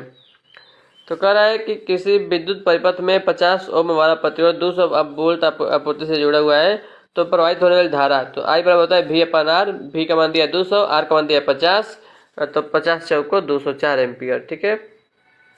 किसी AC सर्किट में प्रतिक्रियाशील शक्ति किसके द्वारा दिया जाता है? तो ऑप्शन नंबर 4, VI sin φ, ठीक है, रिएक्टिव पावर। अगला प्रश्न क्या है कि किलोवाट घंटा मीटर इज कौन सा प्रकार का एक इंस्ट्रूमेंट है? तो ऑप्शन 3 इंटीग्रेटिंग टाइप इंस्ट्रूमेंट है। ड्रम स्विच का उपयोग किसमें किया जाता है? तो ऑप्शन नंबर 4 सजावटी प्रकाश व्यवस्था में किया जाता है। किसी ट्रांसफार्मर में श्वसनकों ब्रीथरों का उपयोग किसके लिए होता है? तो ऑप्शन नंबर 1 हवा से नमी खींचने के लिए होता है। कौन सा कम रखरखाव वाला मोटर है? तो ऑप्शन नंबर 2 प्रेरण मोटर या इंडक्शन मोटर।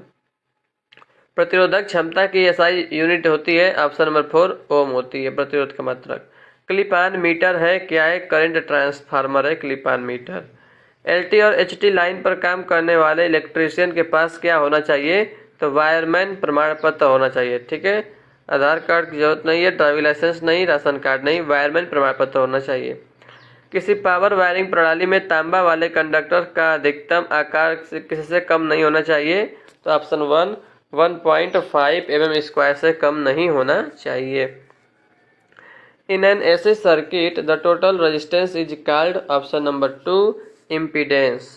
अगला क्वेश्चन, किसी पावर सब सर्किट में अधिकतम भार किससे ज़्यादा नहीं होना चाहिए? ऑप्शन 1 3000 वाट से अधिक नहीं होना चाहिए और 2 पॉइंट होना चाहिए, केवल 2 पॉइंट। ठीक है, 2.3000 वाट।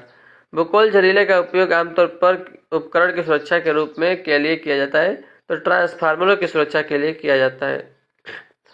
प्रत्यावर्ती यानी कि अल्टरनेटर में निर्धारित किया जाता है? ऑप्शन 4 केवीए में निर्धारित किया जाता है उसकी रेटिंग को। इंडक्शन मोटर के तुल्यकालिक गति और वास्तविक गति के बीच के अंतर को कहा जाता है? ऑप्शन नंबर 2 विचलन, फिसलन, स्लिप कहा जाता है। अधिकांश सिंगल फेज वाले मोटरों में आमतौर पर किस प्रकार की वाइंडिंग का प्रयोग किया जाता है? ऑप्शन नंबर 3 कंसेंट्रिक वाइंडिंग का प्रयोग किया जाता है। ठीक है ना, कंसेंट्रिक वाइंडिंग का प्रयोग किया जाता है। पोटेंशियल ट्रांसफार्मर एक होता है तो क्या होता है? ऑप्शन 3 स्टेप डाउन ट्रांसफार्मर होता है। ठीक है, और जो करंट ट्रांसफार्मर होता है वो स्टेप अप ट्रांसफार्मर होता है। कौन सा दोलक यानी कि ऑसिलेटर ज़्यादा स्थिर रहता है? तो ऑप्शन 2 क्रिस्टल कंट्रोल्ड ऑसिलेटर। अगला क्वेश्चन, छुपाई गई या वाहिका नली वाली जो है वायरिंग को और क्या कहते हैं? तो भूमिगत नाली पाइप वायरिंग भी कहते हैं। ठीक है, इसे बोलते हैं कंसील्ड कंड्यूट वायरिंग बोलते हैं, इसी को भूमिगत नाली पाइप वायरिंग भी बोलते हैं। क्वेश्चन नंबर 50 देखते हैं, विद्युत कार्य के लिए किस तरह के जूतों का उपयोग किया जाता है? तो ऑप्शन नंबर 2 मोटे रबड़ सोल वाले चमड़े के जूते का प्रयोग किया जाता है। ठीक है फ्रेंड्स, तो 50 क्वेश्चन हमने देखा इस वीडियो में। अगले वीडियो में हम फिर देखेंगे 50 क्वेश्चन। ठीक है फ्रेंड्स, तो कैसा लगा आपको वीडियो कमेंट करके बताइएगा। Thank you for watching this video. जय हिंद, जय भारत, वंदे मातरम। प्रैक्टिस सेट नंबर 6 में आपका स्वागत है। तो आइए देखते हैं क्वेश्चन, इंपॉर्टेंट क्वेश्चन दोस्तों। ठीक है, तो पहला क्वेश्चन है कि मैं आपके लिए जो है जहाँ से भी इंपॉर्टेंट क्वेश्चन मिलता है दोस्तों कि लगता है कि हाँ LPCVD2 में पूछ सकता है, तो मैं आपके लिए वो लाता हूँ। ठीक है फ्रेंड्स, तो देखिए चल कॉइल प्रकार वाले उपकरण पर काम करते हैं? तो ऑप्शन नंबर 2 DC आपूर्ति पर काम करते हैं। ठीक है फ्रेंड्स, आइए अगला क्वेश्चन देखते हैं। MG सेट और रोटरी कन्वर्टर जो है बदल देते हैं? तो क्या ऑप्शन नंबर 3 AC को DC आपूर्ति में बदल देते हैं? ठीक है दोस्तों, चैनल पर नए चैनल को सब्सक्राइब करिएगा, वीडियो को प्लीज़ लाइक करिएगा। ठीक है, 5 HP तक 3 phase 415 volt 50 hertz squirrel cage प्रेरण मोटर जो है के उपयोग से शुरू किया जा सकता है? तो ऑप्शन नंबर 2 DOL स्टार्टर के उपयोग से शुरू किया जा सकता है। ठीक है, 5 HP है तो DOL से स्टार्ट कर सकते हैं। ठीक है, किसी DC मोटर की दिशा द्वारा बदली जा सकती है? तो ऑप्शन 1 करेक्ट है, प्रत्यावर्ती फील्ड या आर्मेचर में किसी एक से जुड़े संयोजन द्वारा बदली जा सकती है। अगला प्रश्न है कि संकीर्ण जगहों में काम करने के लिए किस प्रकार के प्लायर्स का उपयोग किया जाता है? तो ऑप्शन नंबर 4 लंबे नोकदार प्लायर्स का उपयोग किया जाता है। ठीक है, लॉन्ग नोज प्लायर का उपयोग किया जाता है। निम्न में से कौन विद्युत रोधी है? तो ऑप्शन नंबर 2 फाइबर विद्युत रोधी है। 3 फेज वाले स्क्वायरल केज मोटर का शुरुआती करंट होता है? तो ऑप्शन 1 निर्धारित करंट से 5 से 6 गुना होता है। एक अवरोधक पर चांदी वाली पट्टी के लिए सहनशीलता टॉलरेंस क्या है? तो ऑप्शन नंबर 4 है ±10%। ठीक है, अगर सोना रहता गोल्ड का ± जो है 5% होता है। ठीक है, और सिल्वर का ±10% होता है। ठीक है, और अगर कोई भी कलर नहीं है तो ±20% होता है। अगला क्वेश्चन है कि टोरायड एक होता है? ऑप्शन नंबर 4 तार की कुंडलीकृत कॉइल होता है। ठीक है। अगला प्रश्न है पश्च अंतराल बैक पिच शब्द आमतौर पर किसके संदर्भ में प्रयुक्त होता है? तो option number 4 DC armature winding के संदर्भ में प्रयुक्त होता है। किस प्रकार की वाइंडिंग में कॉइलें एक दूसरे के साथ परस्पर जो है वो आच्छादी होती हैं? तो ऑप्शन नंबर 1 चैन वाइंडिंग में होती हैं। ठीक है। विद्युत मापी उपकरणों में हेयर स्प्रिंग की बनाई जाती हैं? तो ऑप्शन नंबर जो 3 है फास्फर ब्रांच होता है, फास्फर ब्रांच का बनाया जाता है। ठीक है। रेती में प्रयुक्त होने वाली सामग्री है? ऑप्शन 1 उच्च कार्बन स्टील। अगला प्रश्न है कृत्रिम श्वसन की साधारण और आसान विधि क्या है? तो ऑप्शन नंबर 4 मुंह से नाक वाली विधि है। ठीक है। देख सकते हैं कि मुंह से मुंह वाला विधि है, लेकिन मुंह से नाक वाली विधि जो है आसान विधि यहाँ पे बताया जा रहा है। ठीक है। किसी सीसा अम्ल बैटरी में प्रति सेल नेगेटिव प्लेटों की संख्या किसके बराबर होती है? तो ऑप्शन नंबर 2 पॉजिटिव प्लेटों की संख्या से +1 होती है। ठीक है। अगला प्रश्न है कि एक कार्बन प्रतिरोधक का रंग दिया, रंग कोड दिया है, लाल, फिर पीला, फिर भूरा और अंत में सिल्वर दिया है। ठीक है।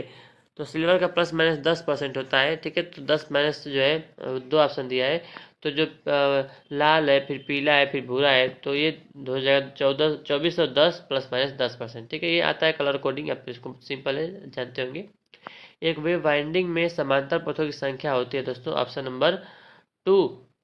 देखिए ये गलत दिया है। ठीक है ना, वेव वाइंडिंग में 2 होता है। ठीक है ना, ऑप्शन 4 इसका करेक्ट है। ठीक है ना, एक वेव वाइंडिंग में समांतर पथों की संख्या दोस्तों वो 2 होती है, और लैप वाइंडिंग में जो है नंबर ऑफ पोल के बराबर होती है। ठीक है ना, याद रखिएगा ये गलत दिया है। ठीक है। एम्पियर जो है किसकी इकाई होती है दोस्तों? तो ऑप्शन नंबर 2 विद्युत धारा की एसआई इकाई होती है। किसी जीआई भूयोजन प्लेट की माप क्या है दोस्तों? तो 60 सेंटीमीटर गुणे 60 सेंटीमीटर गुणे 6.35 mm होता है। ठीक है, ये जीआई के लिए।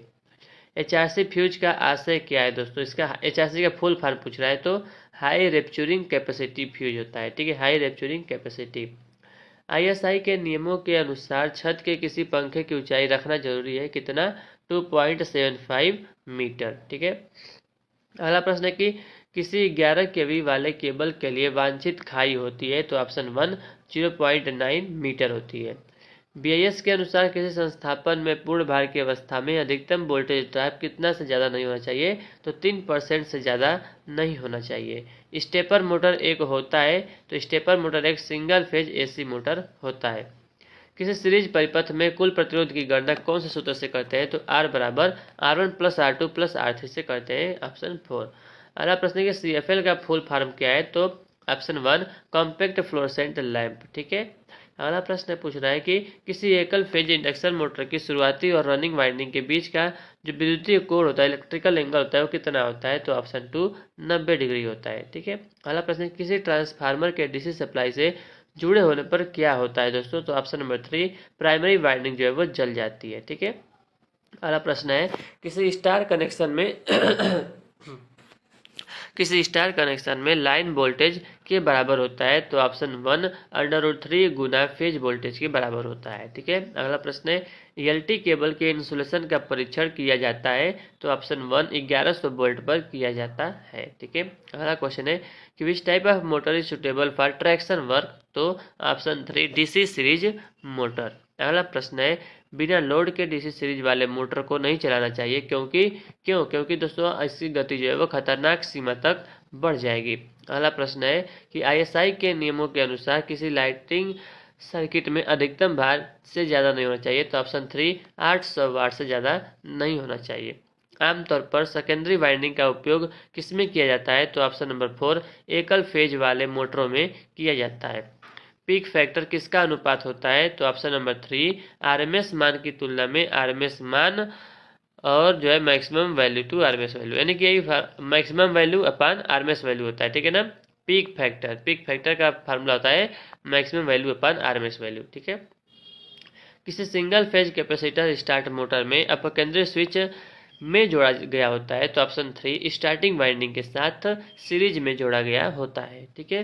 अगला क्वेश्चन है कि पीवीसी का फुल फॉर्म क्या है दोस्तों? तो पॉलीविनाइल क्लोराइड जो है, ऑप्शन 3 इसका करेक्ट आंसर है। ठीक है। क्वेश्चन नंबर देखते हैं अगला, ओम का नियम बताता है कि V बराबर क्या होता है, R इंटू आई होता है। ठीक है, ऑप्शन 3 करेक्ट है। अगला प्रश्न है कि ऐसे स्विचों की कितनी संख्या होती है जिनका उपयोग सीढ़ी के लाइटिंग सर्किट के लिए उपयोग किया जाता है और उनका प्रकार क्या है। तो ऑप्शन नंबर 3 दो तरफा स्विच लगा होता है। ठीक है ना, 2 वे स्विच, वो भी 2। किसी एकल फेज मोटर की चक्कर दिशा को के द्वारा बदला जा सकता है। तो ऑप्शन नंबर 2 चाल या प्रारंभिक यानी कि रनिंग या स्टार्टिंग वाइंडिंग टर्मिनलों के किसी एक में बदलाव करके। ठीक है, अगला प्रश्न है कि जर्मेनियम और सिलिकॉन होते हैं क्या होते हैं। ऑप्शन 4 सेमीकंडक्टर्स होते हैं। What is the use of an armoured wire in cable. तो ऑप्शन 4 मैकेनिकल प्रोटेक्शन। अगला प्रश्न है एसी और डीसी आपूर्तियों दोनों पर कौन सा मोटर काम कर सकता है। तो option number 4 universal motor AC और डीसी दोनों पर कार्य कर सकता है। अगला प्रश्न है किसी उद्दीप्त इंडिकेसेंट लैंप का पावर फैक्टर क्या होता है। ऑप्शन नंबर 2 1 होता है। ठीक है, अगला प्रश्न है यूपीएस का फुल फॉर्म क्या होता है। तो अनइंटरप्टेड पावर सप्लाई होता है। ऑप्शन 4 करेक्ट है। ठीक है, अनइंटरप्टेड पावर सप्लाई। अगला प्रश्न है कि एच श्रेणी के विद्युत रोधी या उष्मा रोधी का सीमित तापमान क्या है। तो ऑप्शन 1 180 डिग्री सेल्सियस। अगला प्रश्न है प्रदीप्ति की इकाई क्या है। तो ऑप्शन नंबर 2 लक्स जो है वो प्रदीप्ति की इकाई होती है। अगला क्वेश्चन देखते हैं कि पहचान जो है इंड रूल द्वारा की जाती है। किसकी पहचान। तो चुंबकीय ध्रुव मैग्नेटिक पोल की पहचान इंड रूल द्वारा की जा सकती है। ठीक है, अगला प्रश्न है किसी भू इलेक्ट्रोड से एक भवन की दूरी से कम नहीं होनी चाहिए। तो 1.5 मीटर से कम नहीं होनी चाहिए। ठीक है ना, किसी भू इलेक्ट्रोड से एक भवन की दूरी 1.5 मीटर से कम नहीं होनी चाहिए। अगला प्रश्न है इस वीडियो का लास्ट क्वेश्चन बैटरी का ट्रिकल चार्जिंग के द्वारा आवेशित होती है। तो ऑप्शन नंबर 3 बहुत कम करंट के द्वारा जो है वो आवेशित होती है ट्रिकल चार्जिंग में। ठीक है दोस्तों, तो इस वीडियो में भी हमने देख लिया 50 इंपॉर्टेंट क्वेश्चन। अब आने वाले अगले वीडियो में भी हम 50 क्वेश्चन इंपॉर्टेंट देखेंगे। ठीक है दोस्तों, तो जहाँ से भी मुझे इंपॉर्टेंट प्रश्न मिलता है दोस्तों कि लगता है कि यहाँ पूछेगा, ठीक है ना, क्योंकि मैं भी तैयारी कर रहा हूँ ना इसका LPCB 2 का। ठीक है, मुझे भी एग्जाम देना है, तो जहाँ से इंपॉर्टेंट क्वेश्चन मिलता है दोस्तों मैं भी आपके लिए वो लेकर आता हूँ। ठीक है फ्रेंड्स, तो thank you for watching this video अच्छा है तो वीडियो को लाइक करेगा, चैनल पर नए चैनल को सब्सक्राइब करेगा। ठीक है फ्रेंड्स, तो thank you for watching this video. जय हिंद, जय भारत, वंदे मातरम। नमस्कार दोस्तों, तो आइए प्रैक्टिस सेट नंबर 7 में आपका स्वागत है। तो आइए इस वीडियो में देखेंगे 50 मोस्ट इंपॉर्टेंट प्रश्न जो कि LPCB 2 एग्जाम के लिए अति महत्वपूर्ण होगा। ठीक है ना, RRB JEE का भी आप देंगे तो उसके भी इंपॉर्टेंट होगा। ठीक है, तो ऐसे ही क्वेश्चन दोस्तों पूछे जाते हैं। पहला जो क्वेश्चन है कि एक प्रेरण मोटर में यदि पोल की संख्या दोगुनी हो जाती है तो गति क्या हो जाएगी। तो ऑप्शन नंबर बी आधी हो जाती है, क्योंकि दोस्तों जो नंबर ऑफ पोल होता है ना और जो गति होती है वो एक दूसरे के इन्वर्सली प्रोपोर्शनल होता है। ठीक है ना, तो आइए फ्रेंड्स अगला क्वेश्चन देखते हैं। अगला प्रश्न की कह रहा है कि शीतगृह में खांचेदार जगह पर किस तरह की वायरिंग का उपयोग किया जाता है। तो ऑप्शन नंबर 4 शीशा कवचित वायरिंग का प्रयोग किया जाता है। ठीक है ना, अगला प्रश्न देखते हैं क्वेश्चन नंबर 3 किसी सेतु दृष्टिकारी यानी कि ब्रिज रेक्टिफायर में कितने डायोड का उपयोग किया जाता है। तो ऑप्शन नंबर 3 करेक्ट है, 4। ठीक है ना, 4 जो डायोड का प्रयोग किया जाता है। अगला प्रश्न है कि इलेक्ट्रॉन पर प्रवाह को कहा जाता है। तो ऑप्शन नंबर 3 धारा कहा जाता है। इलेक्ट्रॉन के प्रवाह की दर को मतलब इलेक्ट्रॉनों के प्रवाह की दर को क्या कहते हैं, धारा कहते हैं। ठीक है ना, प्रवाह को धारा कहते हैं। ठीक है, अगला प्रश्न है किसी गहन छड़ प्रकोष्ठ प्रेरण मोटर का स्लॉट आकार अनुपात है कितना होता है, 12:1 होता है। ठीक है, अगला प्रश्न है कि इंसुलेशन प्रतिरोध को का उपयोग करते हुए मापा जाता है। तो ऑप्शन नंबर 1 मेगर का उपयोग करके मापा जाता है। ठीक है, अगला प्रश्न है कि किसी स्टार डेल्टा संयोजन में ऊर्जा को द्वारा दिया जाता है। तो option number 2 √3 VL/IL cos theta. ठीक है ना, तो ऑप्शन नंबर 2 करेक्ट हो जाएगा। अगला प्रश्न है कि भू रिसाव अर्थ लीकेज सर्किट ब्रेकर को किस रूप में भी जाना जाता है। तो ऑप्शन नंबर 1 अवशेष यानी कि रेजिड्यूअल करंट सर्किट ब्रेकर के नाम से भी जाना जाता है। अगला प्रश्न है कि भू प्रतिरोध को द्वारा मापा जा सकता है। ऑप्शन नंबर 4 भू प्रतिरोध परीक्षक टेस्टर के द्वारा मापा जा सकता है। अगला प्रश्न है कि स्क्वायरल प्रकोष्ठ प्रेरण मोटर पर स्लिप-रिंग मोटर को वही वरीयता दी जाती है जहां ऑप्शन नंबर 3 उच्च स्टार्टिंग आघूर्ण आवश्यक हो। ठीक है, अगला प्रश्न है घरेलू मिक्सर की निर्धारित शक्ति है तो क्या है। ऑप्शन नंबर 4 100 से 600 वाट। अगला प्रश्न है कि प्लेट भूयोजन के लिए यानी प्लेट अर्थिंग के लिए पृथ्वी में गड्ढा कम से कम नहीं होना चाहिए। तो 3 मीटर से कम नहीं होना चाहिए। अगला प्रश्न है कि BIS के अनुसार BIS का फुल फॉर्म होता है ब्यूरो ऑफ इंडियन स्टैंडर्ड के अनुसार किसी भी संस्थापन में अनुमत अधिकतम रिसाव विद्युत धारा पूर्ण भार विद्युत धारा का होता है कितना 1/5000। ठीक है। अगला प्रश्न है कि BIS के अनुसार 3 फेजों और न्यूट्रल तारों के क्रमागत रंग होते हैं, क्या होता है? लाल, पीला, नीला और काला होता है। ठीक है। अगला प्रश्न है कि 2 वाट मीटर वाली विधि का उपयोग 3 फेज प्रणाली में ऊर्जा मापने के लिए तब किया जाता है जब संतुलित और असंतुलित भार हो। प्रत्यावर्ती यानी कि अल्टरनेटर के सिद्धांत पर काम करता है, तो अल्टरनेटर जो है वो फैराडे के नियम के सिद्धांत पर कार्य करता है। अगला प्रश्न है कि घनाकार यानी कि सॉलिड कोर की SI इकाई क्या होती है? तो ऑप्शन नंबर 2 स्टेरेडियन होता है। ठीक है। ऑप्शन 1 जो दिया है रेडियन वो प्लेन एंगल का होता है। ठीक है। अगला प्रश्न है कि प्रेरण मोटर का स्टेटर से बनाया जाता है, तो ऑप्शन नंबर 1 सिलिकॉन इस्पात से बनाया जाता है प्रेरण मोटर का स्टेटर। अगला प्रश्न है कि पूर्ण अंतराल वाइंडिंग में क्या होता है? तो कुंडली अंतराल बराबर पोल अंतराल होता है। पूर्ण अंतराल फुल पिच वाइंडिंग में कुंडली अंतराल बराबर पोल अंतराल होता है।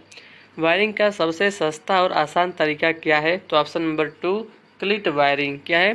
क्लीट वायरिंग। ठीक है। अगला प्रश्न है कि कौन सा नियम बताता है कि किसी जंक्शन पर करंटों के संगमन का बीजीय योग जो है अलजेब्रिक योग वो 0 होता है? तो ऑप्शन नंबर 2 किरचॉफ का करंट नियम KCL। ठीक है।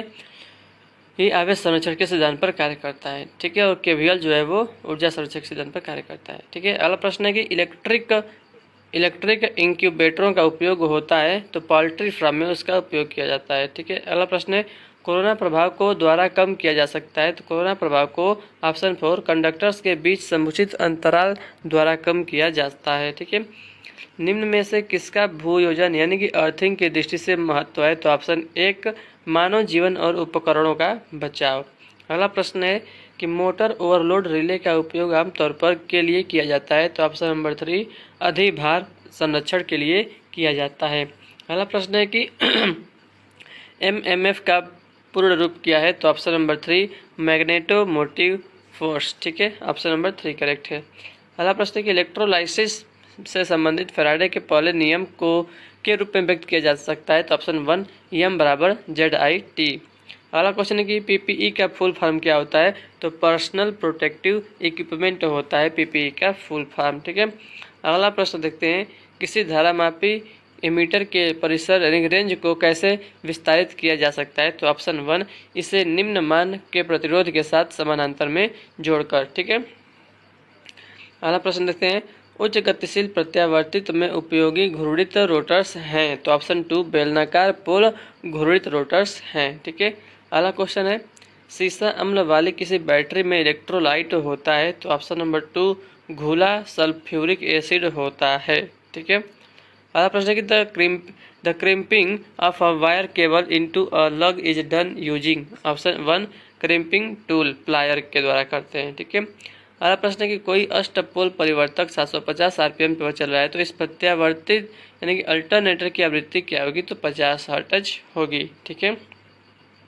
दोस्तों अगर चैनल पर नए चैनल को जो सब्सक्राइब करेगा वीडियो को लाइक कर दीजिएगा। ठीक है। अर्ध तरंग दृष्टिकारी की दृष्टिकरण क्षमता होती है कितनी होती है?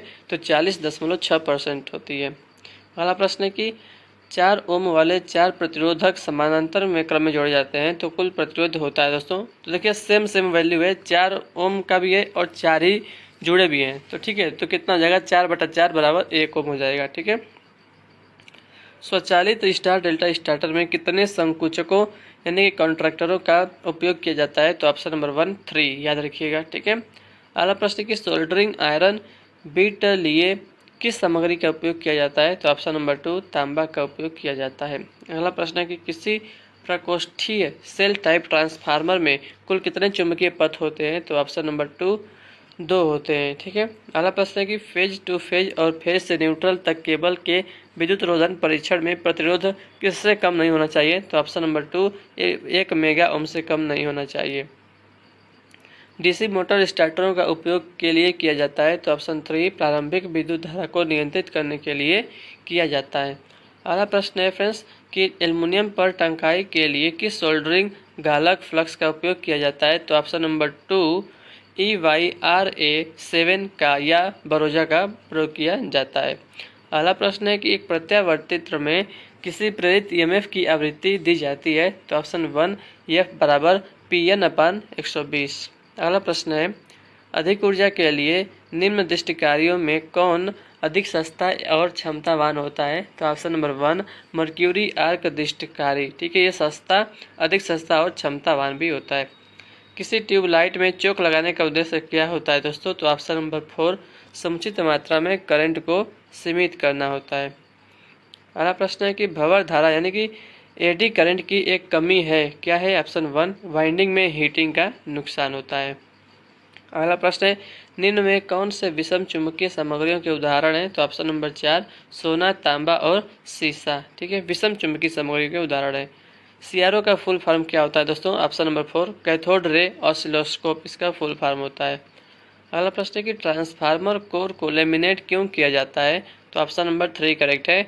ईडी यानी कि झोंकेदार ईडी करंट की हानि को कम करने के लिए ट्रांसफार्मर कोर को लेमिनेट किया जाता है। ठीक है, और उसके बाद आगे बढ़ते हैं, किसका उपयोग जो है करके कम्यूटेटर सेगमेंट विद्युत रोधी किए जाते हैं? तो ऑप्शन नंबर 4 माइका इंसुलेटर का प्रयोग करके। ठीक है, लास्ट क्वेश्चन है दोस्तों, किसी सजावटी श्रृंखला वाली प्रकाश व्यवस्था के लिए 6 वोल्ट वाले कितने बल्ब को 240 वोल्ट आपूर्ति से जोड़ा जा सकता है? तो बस इसमें डिवाइड कर देंगे, 240/6 आ जाएगा हमारा 40। ठीक है दोस्तों, तो इस वीडियो में हमने 50 क्वेश्चन देख लिया है। ठीक है फ्रेंड्स, तो कैसा लगा आपको ये वीडियो कमेंट करके जरूर बताइएगा। आप लोग कमेंट करते हैं तो मुझे बहुत अच्छा लगता है। ठीक है दोस्तों, और चैनल पर नए चैनल को सब्सक्राइब करिएगा, वीडियो पसंद है वीडियो को लाइक करिएगा। ठीक है फ्रेंड्स, तो thank you for watching this video. मिलते हैं आपसे अगले वीडियो में। दोस्तों पीडीएफ आपको चाहिए तो टेलीग्राम पर एक चैनल है, उसको ज्वाइन कर लीजिएगा, मिस्टर सूरज एक्सप्लेनर के नाम से ही है। ठीक है फ्रेंड्स, तो thank you for watching this video. जय हिंद, जय भारत, वंदे मातरम। नमस्कार दोस्तों, प्रैक्टिस सेट नंबर 8 में आप सभी लोगों का स्वागत है। तो आप चैनल पर पहली बार आए, चैनल को सब्सक्राइब करिएगा, वीडियो पसंद आएगा तो वीडियो लाइक करिएगा। ठीक है फ्रेंड्स, तो आइए पहला क्वेश्चन शुरू करते हैं। टॉप 50 क्वेश्चन हम देखने वाले हैं इस वीडियो में। ठीक है, तो बहुत ही इंपॉर्टेंट प्रश्न दोस्तों रहेगा हम लोगों के लिए। ठीक है, LPCVT2 के लिए और आरआरबी जेईई के लिए। ठीक है, देखिए, चुंबकीय अभिवाह के सृजन का विरोध होता है? तो ऑप्शन नंबर 2 प्रतिष्ठम्भ यानी कि रिलक्टेंस होता है। ठीक है, अगला क्वेश्चन है कि 60 हर्ट्ज की आवृत्ति वाले किसी तंत्र का आवर्तकाल क्या होगा? दोस्तों बहुत ही इंपॉर्टेंट प्रश्न है, पहला राइट आंसर है 17 मिलीसेकंड जो इसका आवर्तकाल होगा। ठीक है, इसको निकाल भी सकते हैं आप। आवर्तकाल और जो फ्रीक्वेंसी होता है वो एक दूसरे के अपोजिट होता है। ठीक है, क्वेश्चन नंबर 4 देखिए, उपकेंद्रों में बैटरी का कार्य प्रदान करना है? तो ऑप्शन 3 परिपथ को बंद करने की शक्ति प्रदान करना है। याद रखिएगा, उपकेंद्रों में बैटरी का जो कार्य है परिपथ को बंद करने की शक्ति का प्रदान करना है। ठीक है, आप क्वेश्चन देखते हैं दोस्तों।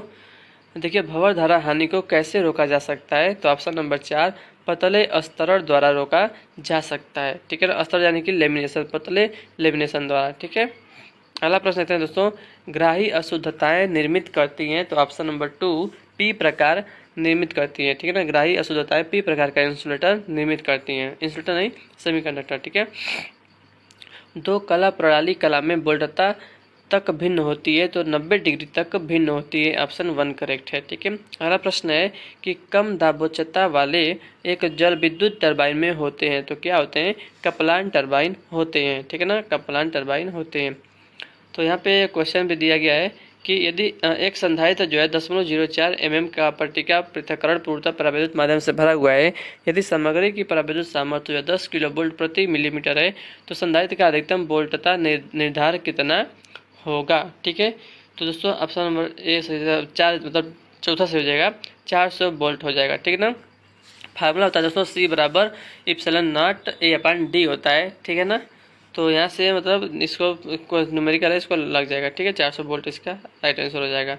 अगला प्रश्न है कि स्थिर भार के लिए एक तुल्यकालिक मोटर की आर्मेचर धारा और क्षेत्र धारा के बीच ग्राफ होता है? तो ऑप्शन नंबर 4 V वक्र होता है। ठीक है ना, अगला प्रश्न है कि निम्नलिखित में से कौन एक जल विद्युत केंद्र नहीं है? तो ऑप्शन 2 तारापुरे जल विद्युत केंद्र नहीं है। ठीक है, अगला प्रश्न है कि यदि ज्या तरंग यानी कि साइन वेव की अवधि 1/2 मिलीसेकंड है तो इसकी आवृत्ति कितनी होगी? दोस्तों तो 2000 हर्ट्ज होगी। ठीक है ना, आवृत्ति और जो ये तरंग अवधि दिया है 1/2 मिलीसेकंड दिया है। ठीक है, तो 2000 हर्ट्ज आ जाएगा। ठीक है, परिपथ वियोजक यानी कि सर्किट ब्रेकर सामान्य रूप से निम्न में से किस दोष पर निर्धारित होते हैं? तो ऑप्शन नंबर 4 सममित यानी कि सिमेट्रिकल फॉल्ट पर। ठीक है, अगला प्रश्न देखते हैं, यदि एक प्रेरणी मोटर की वायु अंतराल शक्ति और यांत्रिक विकसित शक्ति 20 किलोवाट और 6 किलोवाट है तो घूर्णक ओमिया हानि कितनी होगी दोस्तों? तो 20 में से 6 माइनस कर देंगे तो आ जाएगा 14 किलोवाट। ठीक है। अगला प्रश्न है कि किसी परिणामी तरह यानी किसी ट्रांसफार्मर का प्रेरक प्रतिघात किस प्राचल पर निर्भर करता है? तो ऑप्शन नंबर 2 क्षरण अभिवाह पर निर्भर करता है। ठीक ना, लीकेज फ्लक्स पर निर्भर करता है। अगला क्वेश्चन है कि निम्नलिखित में से किस मशीन के लिए घूर्णी चुंबकीय क्षेत्र की अवधारणा अच्छी है? तो राइट आंसर है ऑप्शन नंबर 4 प्रेरणी मोटर। 3 कला प्रेरणी मोटर के गतिहीन अवस्था में होने पर सर्पण यानी कि स्लिप का मान क्या होगा? तो ऑप्शन नंबर 3 1 होगा। ठीक है। अगला प्रश्न देखते हैं। यहाँ पर न्यूमेरिकल दिया है कि 600 माइक्रोवेबर का चुंबकीय अभिवाह 1500 वर्तनों वाली एक कुंडली के माध्यम से कार्य करता है और 0.5 सेकेंड में उत्क्रमित होता है तो प्रेरित ईएमएफ का औसत मान कितना होगा? ठीक है दोस्तों, तो आपको जो है फ्लक्स का मान दिया है। ठीक है, आपको एन का मान दिया है, सेकेंड का मान दिया है, ईएमएफ पूछ रहा है। ठीक है ना, तो फ्रेंड्स यहाँ से हम निकाल सकते हैं। ठीक है, तो आएगा 3.6 वोल्ट आएगा। फार्मूला होता है NI अपन ए करके होता है ना, तो ईएमएफ का फार्मूला इसको निकाल लेंगे दोस्तों तो आ जाएगा। ठीक है, देखिए कि हम थ्योरी वाला प्रश्न देखेंगे। शून्य भार पर प्रचालित होने से इनमें से किस मोटर की गति अधिकतम होती है? तो ऑप्शन 4 सीरीज मोटर की गति अधिकतम होती है। यदि डीसी मोटरों में कार्बन ब्रशों का संपर्क प्रतिरोध अधिक हो तो क्या होता है? तो स्पूलिंग को सीमित किया जा सकता है। किसी परिणामी तंत्र में बकहोल्ज रिले का कार्य किससे सुरक्षा प्रदान करना होता है? तो आंतरिक दोष से सुरक्षा प्रदान करना होता है। अगला प्रश्न है दोस्तों, किसी वियोजन परिणामित्र में होते हैं, क्या होते हैं? 1:1 फेरा अनुपात होता है, टर्न रेशियो होता है। 4 एम्पियर की धारा वाला एक 3 ओम का प्रतिरोध की शक्ति का अवक्षय करेगा तो 48 वाट की शक्ति का अवक्षय करेगा। ठीक है, तो शक्ति का है तो आई का मान दिया है, आर का मान दिया है, तो पी बराबर क्या होता है? आई स्क्वायर आर, 4 का स्क्वायर करेंगे 16 और 16 गुणे 3 16 48। अगला प्रश्न देखते हैं। निम्नलिखित में से किसे वोल्टता स्रोत के संदर्भ के रूप में प्रयोग किया जाता है? तो ऑप्शन नंबर 2 जेनर डायोड का प्रयोग किया जाता है। The unit of brightness is option number 3 Lambert होता है। ठीक है ना, लैम्बर्ट। अगला प्रश्न है कि एक प्रत्यावर्तित में प्रति ध्रुव 9 प्रखाचे हैं। यदि प्रत्येक कुंडली में 8 प्रखाचे तारत्व पर विस्तृत होती हैं तो तारत्व गुणांक क्या होगा? तो आएगा 0.985 आएगा। ठीक है ना, 9 में नहीं 8 में जो है 9 से भाग दिया है। ठीक है ना, तो यह आ जाएगा। जब एक अर्धचालक डोपित होता है तो किस में वृद्धि होती है? तो चालकता में वृद्धि होती है। जिंक सिलिकेट द्वारा उत्पादित प्रतिदीप्ति का रंग होता है? तो ऑप्शन नंबर 4 हरा होता है, ग्रीन। ठीक है। घरेलू प्रतिष्ठानों में निम्नलिखित में से किस परिपथ वियोजक का प्रयोग किया जाता है? तो ऑप्शन 3 MCB का प्रयोग किया जाता है। इसका फुल फॉर्म पूछता है। ठीक है, मिनिएचर सर्किट ब्रेकर होता है। ठीक है। अगला प्रश्न देखते हैं दोस्तों। अगला प्रश्न दिया है कि एक चाप में शक्ति गुणक होता है, तो एक चाप में एक शक्ति गुणक होता है। यहाँ पे न्यूमेरिकल दोस्तों, इसको आप सॉल्व करेंगे तो आ जाएगा 3.55 वोल्ट आएगा। ठीक है ना, सिंपल होता है ये वाला क्वेश्चन। डीसी परिपथों की आवृत्ति होगी दोस्तों 0 हर्ट्ज होती है, 0। ठीक है। किसी वितरण प्रणाली में उपयोग किया जाने वाला वर्धक यानी बूस्टर क्या कर सकता है? तो वोल्टता पात की प्रतिपूर्ति कर सकता है, यानी जो वोल्टेज ड्रॉप में हानि हुआ रहता है ना, उसको ये मतलब उसकी प्रतिपूर्ति करता है, उसको मैनेज कर देता है। तो ये क्वेश्चन है, सॉल्व करेंगे इसको तो आएगा 1 एम्पियर आएगा। ठीक है। और यहाँ पर क्या पूछ रहा है कि स्लिप कितना स्लिप परसेंटेज स्लिप पूछ रहा है। ठीक है, तो NS माइनस NR बटा NS होता है, यानी कि 1500 माइनस 1350 बटा 1500 करेंगे तो आ जाएगा 10%। ठीक है। एक बैटरी में 12.8 वोल्ट का विद्युत वाहक और बल जो है और 3.2 एम्पियर की धारा है, तो बैटरी द्वारा 5 मिनट में कितने कूलाम का विसर्जन किया जाएगा? तो 960 कूलाम का किया जाएगा। ठीक है ना, तो ये तो सिंपल है, इसको आप लगा लेंगे। ठीक है। एकल कला जो है प्रेरणी मोटर में लगा हुआ घूर्णक किस प्रकार का होता है? तो स्क्वायरल केज रोटर होता है। ठीक है। अगला प्रश्न है कि विद्युत शक्ति का एक गैर पारंपरिक स्रोत है, तो भूतापीय ऊर्जा विद्युत शक्ति का एक गैर पारंपरिक स्रोत है। निम्न वोल्टेज प्रणाली के लिए सामान्य रूप से पसंद किया जाने वाला संरक्षण जो है कौन सा है? तो है फ्यूज। अगला प्रश्न है, ये भी क्वेश्चन दिया गया है। ठीक है, तो धारा पूछ रहा है तो 40 एम्पियर की धारा आ जाएगा। ठीक है, इसको सॉल्व करेंगे, सिंपल है। निम्नलिखित में से कौन सी गति नियंत्रण तकनीक दोनों दिशाओं में डीसी शंट मोटर की गति को नियंत्रित करने में सक्षम है? तो वार्ड लियोनार्ड विधि। ठीक है, ये बेस स्पीड से कम और बेस स्पीड ज़्यादा दोनों पर गति नियंत्रित करता है। अगला प्रश्न है कि केबिलों में अंतर कोष का क्या कार्य होता है? तो प्रतिबल वितरित करना। ठीक है, प्रतिघाती शक्ति प्रतिकरण के लिए उपयोग किए जाने वाले संधारित्रों का निर्धारण में किया जाता है, तो KVAR में किया जाता है। और ये भी क्वेश्चन है न्यूमेरिकल, इसको सॉल्व करेंगे। कुंडली बर्तनों की संख्या पूछा है तो 858 इसका आएगा। ठीक है ना, इसको आप सॉल्व कर लीजिएगा। प्रेरण जनित्र यानी कि इंडक्शन जनरेटर का सर्पण हमेशा होता है, तो क्या होता है? ऋणात्मक होता है। अगला प्रश्न देखते हैं, निम्नलिखित में से किस विद्युत संयंत्र में प्रोत्कर्ष टंकी यानी कि सर्ज टैंक होता है? तो जल विद्युत हाइड्रो पावर प्लांट में होता है। ठीक है, ताप विद्युत संयंत्रों में विद्युत शक्ति के उत्पादन के लिए प्रयुक्त प्रत्यावर्तित्र में नियोजित घूर्णक किस प्रकार का होता है? तो ऑप्शन नंबर 2 बेलनाकार घूर्णक होता है। और ये न्यूमेरिकल सॉल्व करेंगे इसको तो 20 ओम आएगा। ठीक है, पूरा क्वेश्चन देख लीजिए, सॉल्व करने का इसको प्रयास करिएगा। ठीक है, तो नहीं रहेगा तो बताइएगा, मैं इसको अलग से वीडियो में जो है समझा दूंगा। ठीक है, अगला प्रश्न है कि एक 500 केवीए परिणामित में 2% जो है वो रिएक्टेंस है यानी प्रतिघात है, तो 2000 केवीए पर इसका प्रतिघात कितना होगा दोस्तों? तो 8% होगा। ठीक है ना, देखिए 8 गुना जो है बढ़ गया है। 500 था तो 2000, 5/40 नहीं, 5/40 नहीं, 5 4 गुना हो गया है, तो 4 गुना हो गया तो 2% था, तो इसके बीच जो है 4 गुना कर देंगे 2 को, तो 2 चौको 8% हो जाएगा। ठीक है फ्रेंड्स, तो इस वीडियो में हमने 50 क्वेश्चन देखा है। ठीक है फ्रेंड्स, तो अच्छा लगा वीडियो तो लाइक करिएगा, चैनल पर नए तो चैनल को सब्सक्राइब करिएगा। ठीक है फ्रेंड्स, तो thank you so much for watching this video. PDF के लिए दोस्तों टेलीग्राम चैनल है, जिसको ज्वाइन कर लीजिएगा। मिस्टर सूरज एक्सप्लेनर के नाम से ही टेलीग्राम चैनल है। ठीक है ना, तो thank you so much for watching this video. जय हिंद, जय भारत, वंदे मातरम। Take care, bye bye. नमस्कार दोस्तों, प्रैक्टिस सेट नंबर 9 में आप सभी लोगों का बहुत बहुत स्वागत है। तो आइए देखते हैं टॉप 50 क्वेश्चन देखेंगे इस वीडियो में। ठीक है, क्वेश्चन है कि जब कोई विद्युत परिपथ विवृत परिपथ हो तो वोल्टता होगी? तो ऑप्शन नंबर 2 अधिकतम वोल्टता होगी। ठीक है, अगला प्रश्न दिया है तो ये तो न्यूमेरिकल है। ठीक है, इसमें जो है क्या पूछ रहा है कि यदि 242 mm लंबे चालक पर 0.75 न्यूटन का बल और 640 मिलीएम्पियर की धारा है, तो अभिवाह फ्लक्स घनत्व कितना होगा? ठीक है दोस्तों, तो आएगा 4.84 टेस्ला आएगा। ठीक है ना, तो इसका मतलब इसका फार्मूला होता है। ठीक है फ्रेंड्स, तो एफ दिया है, आई दिया है और यल दिया है। ठीक है, तो इसका फार्मूला लगा देंगे।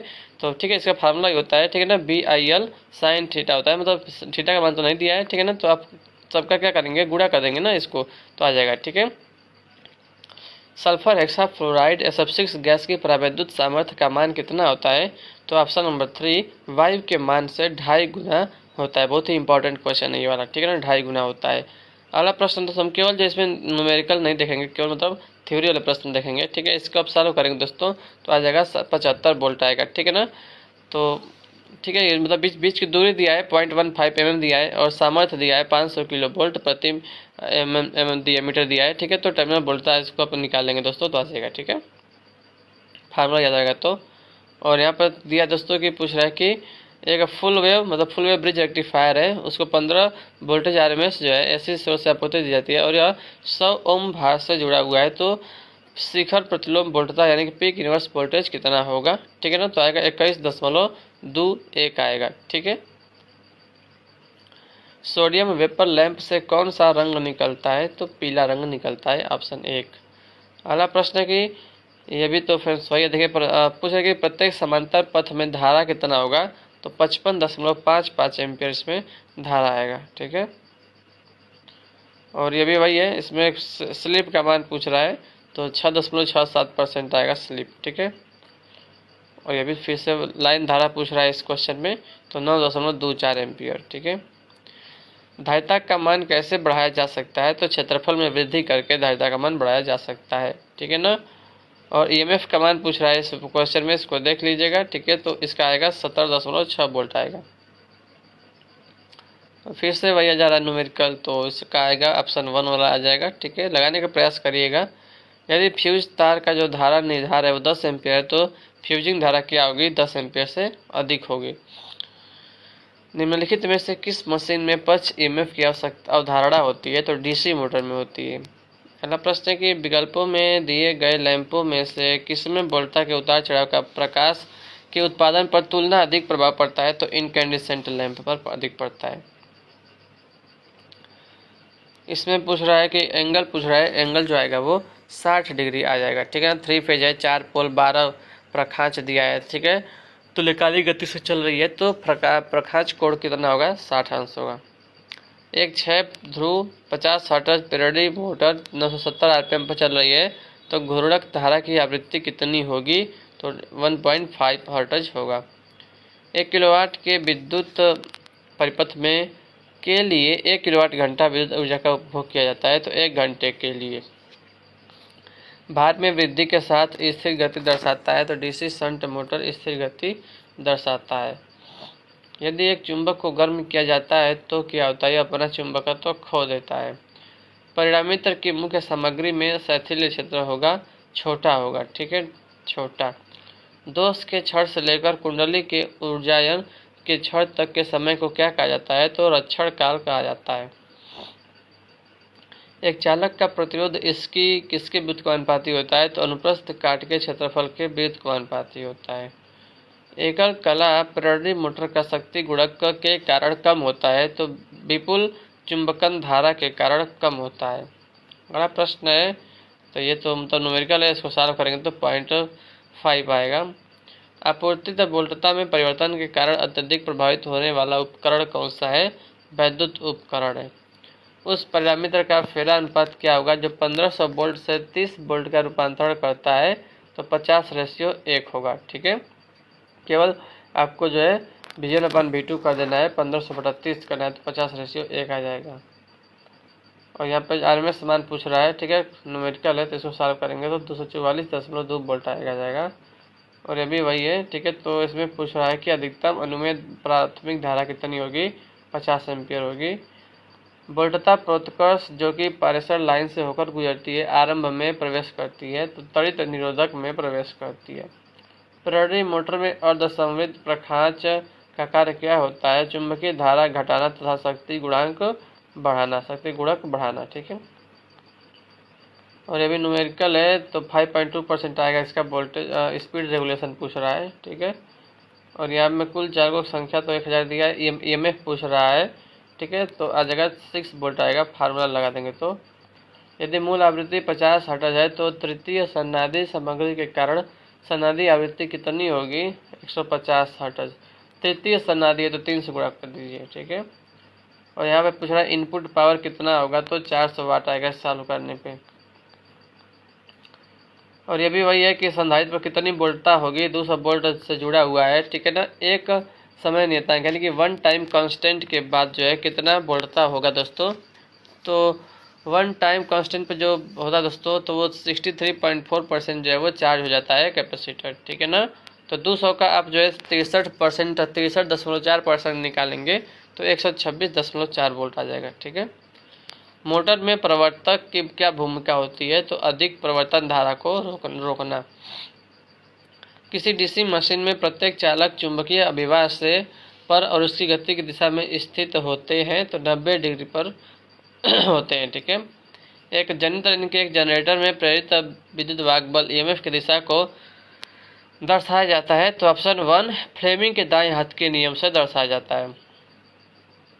किसी विद्युत प्रणाली में होने वाला सबसे सामान्य दोष कौन सा है? ऑप्शन 2 एकल लाइन से भू यानी कि single line to ground fault. ठीक है, यानी कि तार टूटकर जमीन पे टच जाना। वह भार जिसके शक्ति गुणक का मान 1 है, 1 होता है, एक तंतु लैंप यानी कि फिलामेंट लैंप होता है। 60 माइक्रो एम्पियर की धारा मिली एम्पियर में कितनी होगी? तो 0.06 मिली एम्पियर होगी। ठीक है, और इसलिए न्यूमेरिकल इसको सॉल्व करेंगे तो आएगा 20%। अधिकतम बड़ा गुण पर स्लिप का मान पूछ रहा है। निम्नलिखित में से कौन सी डीसी जनित्र की सतत हानि नहीं है? ऑप्शन नंबर 3 ताम्र हानि नहीं है। ठीक है, अगला क्वेश्चन देखते हैं। और अभी इसकी पूछ रहे कि दी गई वोल्टता की आवृत्ति कितनी होगी? तो आ जाएगा 54 हर्ट्ज आएगा। परिवर्तन पर डीसी मोटर में होगा क्या होगा? निम्न प्रतिरोध होगा। ठीक है, अगला प्रश्न देखते हैं, किसी प्रेरणा मोटर में एक अवरुद्ध घूर्णक परीक्षण का उपयोग क्या ज्ञात करने के लिए किया जाता है? तो चर हानि ज्ञात करने के लिए किया जाता है।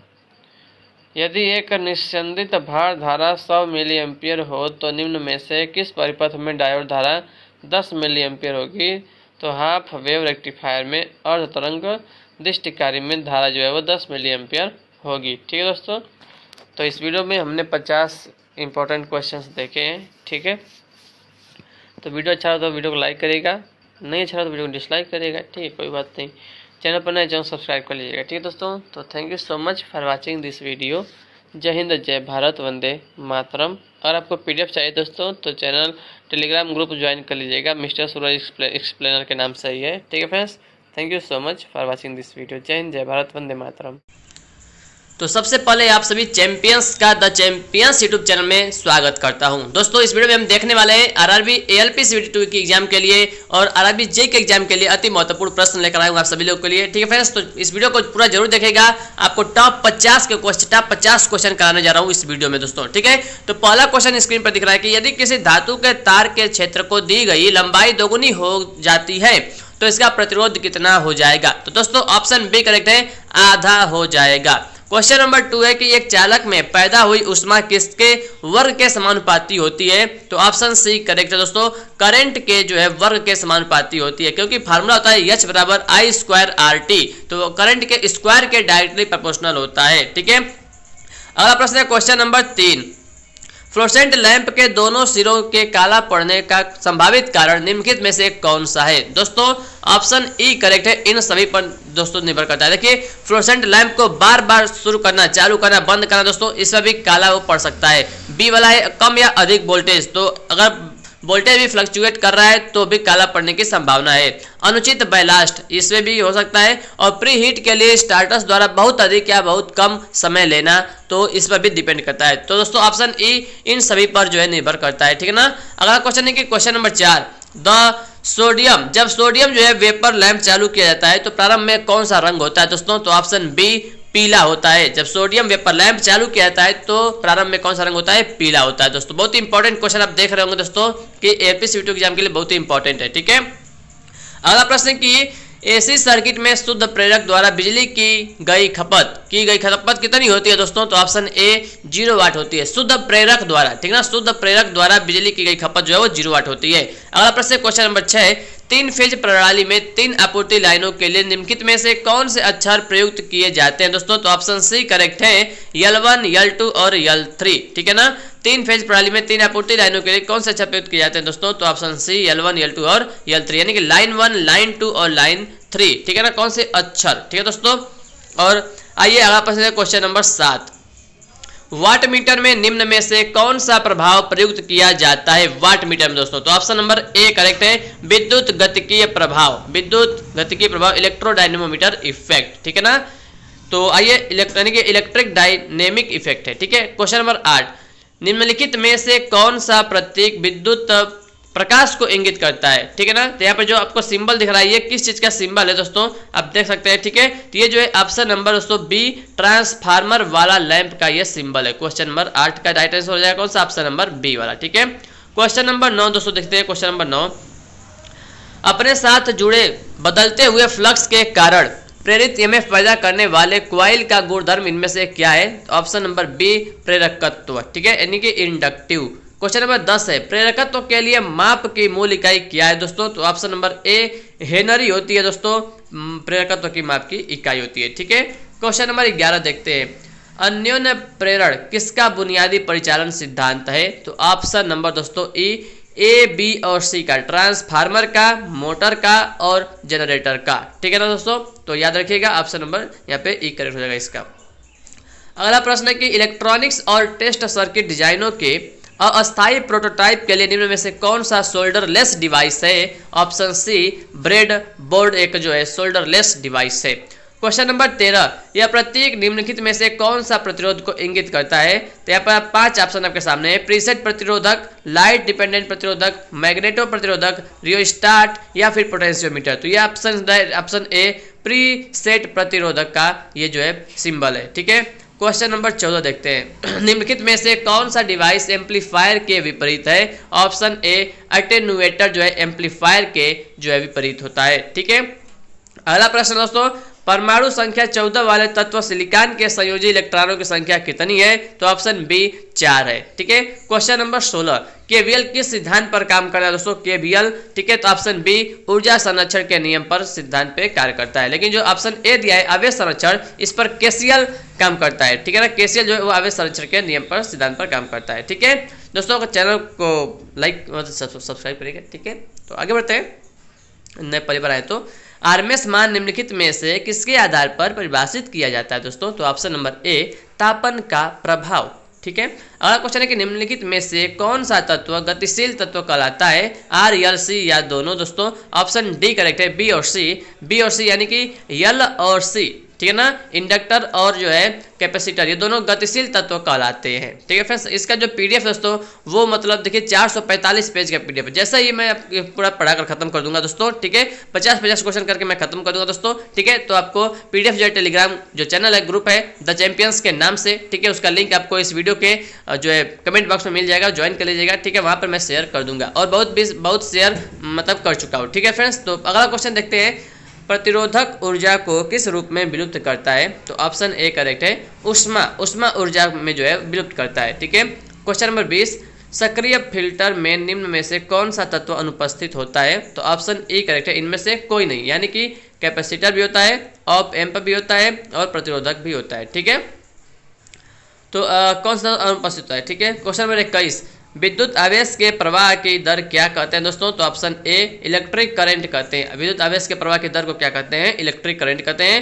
करंट का फार्मूला होता है आई बराबर क्यू अपॉन टी। ठीक है ना, अगला क्वेश्चन है क्वेश्चन नंबर 22, 4 संयोजी इलेक्ट्रॉनों से कम परमाणु क्या होते हैं? तो ऑप्शन ए चालक होते हैं। ठीक है ना, चालक होते हैं। ठीक है दोस्तों, अगर 4 है, अगर जैसे अगर केवल जो है अगर 4 से कम है तो चालक कहते हैं, अगर 4 है तो अर्धचालक कहते हैं, और 4 से अधिक है तो उसे हम अचालक या कुचालक कहते हैं। ठीक है, क्वेश्चन नंबर 23, एक विद्युत क्षेत्र किसका विक्षेपण कर सकता है? तो ऑप्शन सी अल्फा कण का जो है विक्षेपण कर सकता है। ठीक है, क्वेश्चन नंबर 24, निम्न पदार्थों में से किसकी उच्चतम विद्युत सुचालकता होती है? तो ऑप्शन डी चांदी की होती है दोस्तों। ठीक है, अगर क्वेश्चन नंबर 25, अगर किसी प्रतिरोधक का रंग वाला जो 3 रंग वाला बैंड पीला है, बैगनी है और काला है, तो प्रतिरोधक का मान क्या होगा? दोस्तों इसको आप निकाल सकते हैं, जो आप याद किए होंगे। ठीक है, पहले ब्लैक होता है, ब्लैक, ब्राउन, देखिए पीला है तो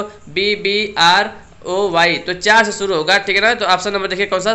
ई वाला सही हो जाएगा ना, ई वाला 47 ओम। ठीक है ना फ्रेंड्स, ये वाला सही हो जाएगा। ठीक है, अगर आप नहीं जानते कैसे निकाला जाता है तो बताइएगा, कमेंट करके बताइएगा कि मुझे ये वाला नहीं आता है, मैं आपको अलग से बता दूंगा। ठीक है दोस्तों, टेलीग्राम में आपको बता दूंगा, शेयर कर दूंगा, या एक वीडियो भी इसका बना सकता हूँ, बता दूंगा। ठीक है, क्वेश्चन नंबर 26, एक 200 वाट 200 वोल्ट लैंप का प्रतिरोध क्या होगा दोस्तों? तो ऑप्शन बी 200 ओम होगा। कैसे इसको निकालते हैं दोस्तों? देखिए पावर का मान दिया है 200 वाट, वोल्टेज का मान दिया है 200। ठीक है, तो प्रतिरोध का फार्मूला दोस्तों क्या होगा? देखिए P बराबर होता है V² अपॉन R होता है, तो R बराबर क्या होगा? V² बटा P, यानी कि 200 गुणे 200 बटा 200, तो 200 कैंसिल हो जाएगा, बचेगा 200, तो ऑप्शन बी 200 ओम यहाँ पे राइट आंसर हो जाएगा। ठीक है, अगला क्वेश्चन है दोस्तों, क्वेश्चन नंबर 27 है कि यदि कोई कैपेसिटर 20 वोल्ट पर 0.3 कूलाम का चार्ज वहन करता है तो इसकी धारिता क्या होगी? यानी कि कैपेसिटी पूछ रहा है, C बराबर क्या दोस्तों? इसका फार्मूला होता है, ठीक है ना, तो देखिए Q का मान दिया है, यानी कि आवेश का मान दिया है, और V का मान दिया है, तो फार्मूला दोस्तों क्या होता है? Q² बटा 2C होता है, या 1/2 Q² बटा C। ठीक है ना, तो इस फार्मूला से लगाएंगे तो ऑप्शन सी वाला आ जाएगा 0.015 फैरेड। ठीक है ना, अगला क्वेश्चन दोस्तों कि यदि एक संधारित्र को 484 न्यूटन के रूप में चिन्हित किया गया है तो इसका मूल्य कितना होगा? तो ऑप्शन ए दोस्तों 48 या 4,80,000 जो है पिको फैरेड होगा। ठीक है ना, 4,80,000 पिको फैरेड इसका मूल्य होगा। ठीक है, इतना।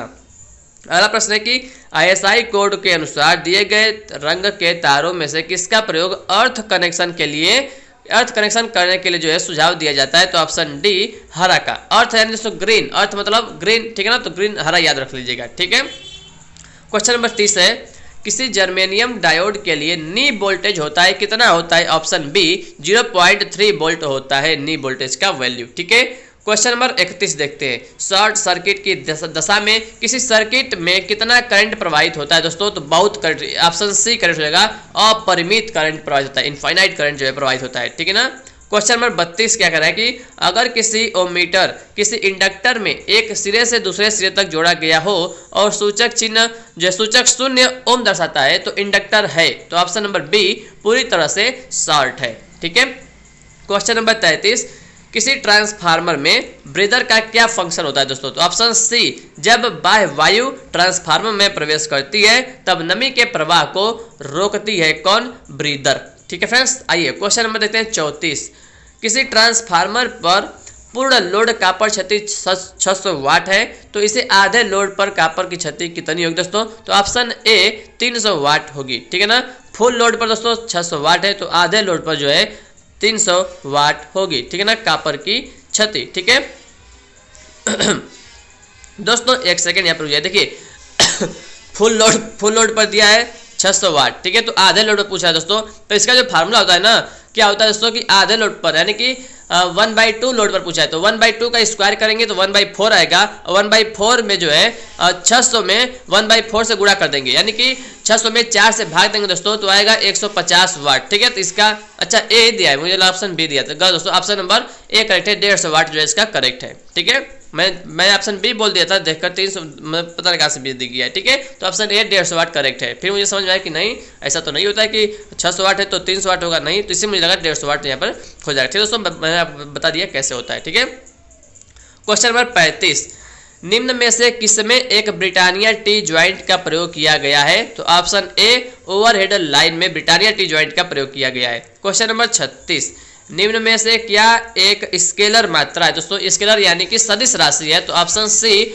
विद्युत विभव एक क्या है? सदिश राशि है, ठीक है। क्वेश्चन नंबर 37 निम्न में से किसे घटाने के लिए किसी ट्रांसफार्मर के कोर को लेमिनेट किया जाता है? तो ऑप्शन ए एडी करंट क्षति को जो है घटाने के लिए प्रयोग किया जाता है, ठीक है फ्रेंड्स। आइए क्वेश्चन नंबर 38 देखते हैं। ट्रांसफार्मरों पर नो लोड परीक्षण क्या चिन्हित करने के लिए किया जाता है? तो ऑप्शन नंबर सी ए और बी यानी कि मैग्नेटाइजिंग करंट और आयरन क्षति। क्वेश्चन नंबर 39 ट्रांसफार्मर के तेल की डाइलेक्ट्रिक शक्ति आशा की जाती है? तो option number A 33 kilo volt की आशा की जाती है, ठीक है। अगला प्रश्न है किसी 220 वोल्ट एसी से 24 volt AC step down transformer के घेरों का अनुपात अवश्य ही होगा, कितना होगा दोस्तों? ऑप्शन नंबर डी 0.109, ठीक है। अगला क्वेश्चन है दोस्तों कि देखते हैं एक ट्रांजिस्टर में डिप्लीशन परतों की संख्या होती है कितनी? ऑप्शन ए 2 होती है, ठीक है। क्वेश्चन नंबर 42 किसी थ्री फेज 6 पोल 50 hertz slip ring induction motor में रोटेटिंग मैग्नेटिक फील्ड कौन सी गति पर घूमेगा दोस्तों? तो ऑप्शन ए 1000 आरपीएम पर जो है घूमेगा, ठीक है। अगर 2 पोल रहता है दोस्तों तो 3000 आरपीएम होता है, 4 पोल रहता है तो 1500 आरपीएम होता है, अगर 6 पोल है तो 1000 आरपीएम होता है। इसका फार्मूला भी होता है NS बराबर 120F/P यानी कि 120 गुणे 50 करेंगे बटा 6 से भाग देंगे। 120F/P होता है, P यानी कि नंबर ऑफ पोल, ठीक है। तो आ जाएगा यहाँ पे आपका 1000 आरपीएम आएगा।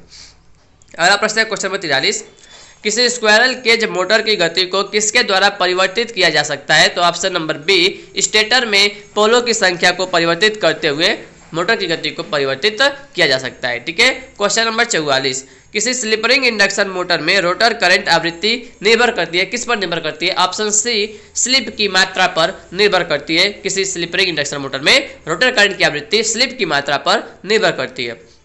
क्वेश्चन नंबर 45 देखते हैं दोस्तों एक विभक्त वलय प्रेरण मोटर में कितने विभक्त वलय होते हैं? ऑप्शन नंबर बी 3 होते हैं, ठीक है। इंपॉर्टेंट क्वेश्चन है। क्वेश्चन नंबर 46 एक एसी सर्वो मोटर मूल रूप से क्या है? ऑप्शन नंबर डी 2 फेज प्रेरण मोटर है। क्वेश्चन नंबर 47 चुंबकीय स्टार्टर ध्रुवों की संख्या किसे संदर्भित करती है? ऑप्शन नंबर बी नियंत्रण संपर्कों की संख्या को संदर्भित करती है। क्वेश्चन नंबर 48, 49 और 50। तो 48 वाला दिया दोस्तों निम्नलिखित में से किस अनुप्रयोग के लिए डीसी आवश्यक है? तो ऑप्शन नंबर सी विद्युत कर्षण मोटर के लिए डीसी आवश्यक है, ट्रैक्शन के लिए। क्वेश्चन नंबर 49 मैट्रिक सिस्टम में सुपर एनामेल्ड तांबे के तार का आकार किस में दिया जाता है? ऑप्शन नंबर ए करेक्ट है। व्यास जो है मिलीमीटर में दिया जाता है, व्यास मिलीमीटर में दिया जाता है। क्वेश्चन नंबर 50 लास्ट क्वेश्चन रहेगा इस वीडियो का। यदि ध्रुवों की संख्या 4 है और स्लॉट की संख्या 24 है तो ध्रुव पिच यानी कि पोल पिच क्या होगा दोस्तों? तो ऑप्शन नंबर इसका सी करेक्ट है। कितना?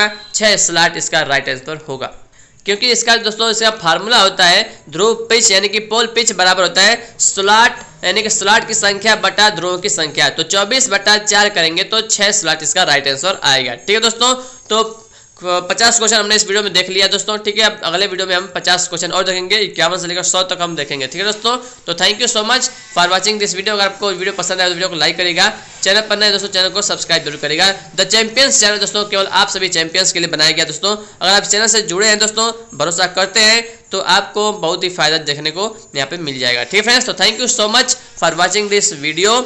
अपना ख्याल रखिएगा, अच्छे से दोस्तों ख्याल रखिएगा। Thank you so much, take care, bye bye, जय हिंद, जय भारत, वंदे मातरम।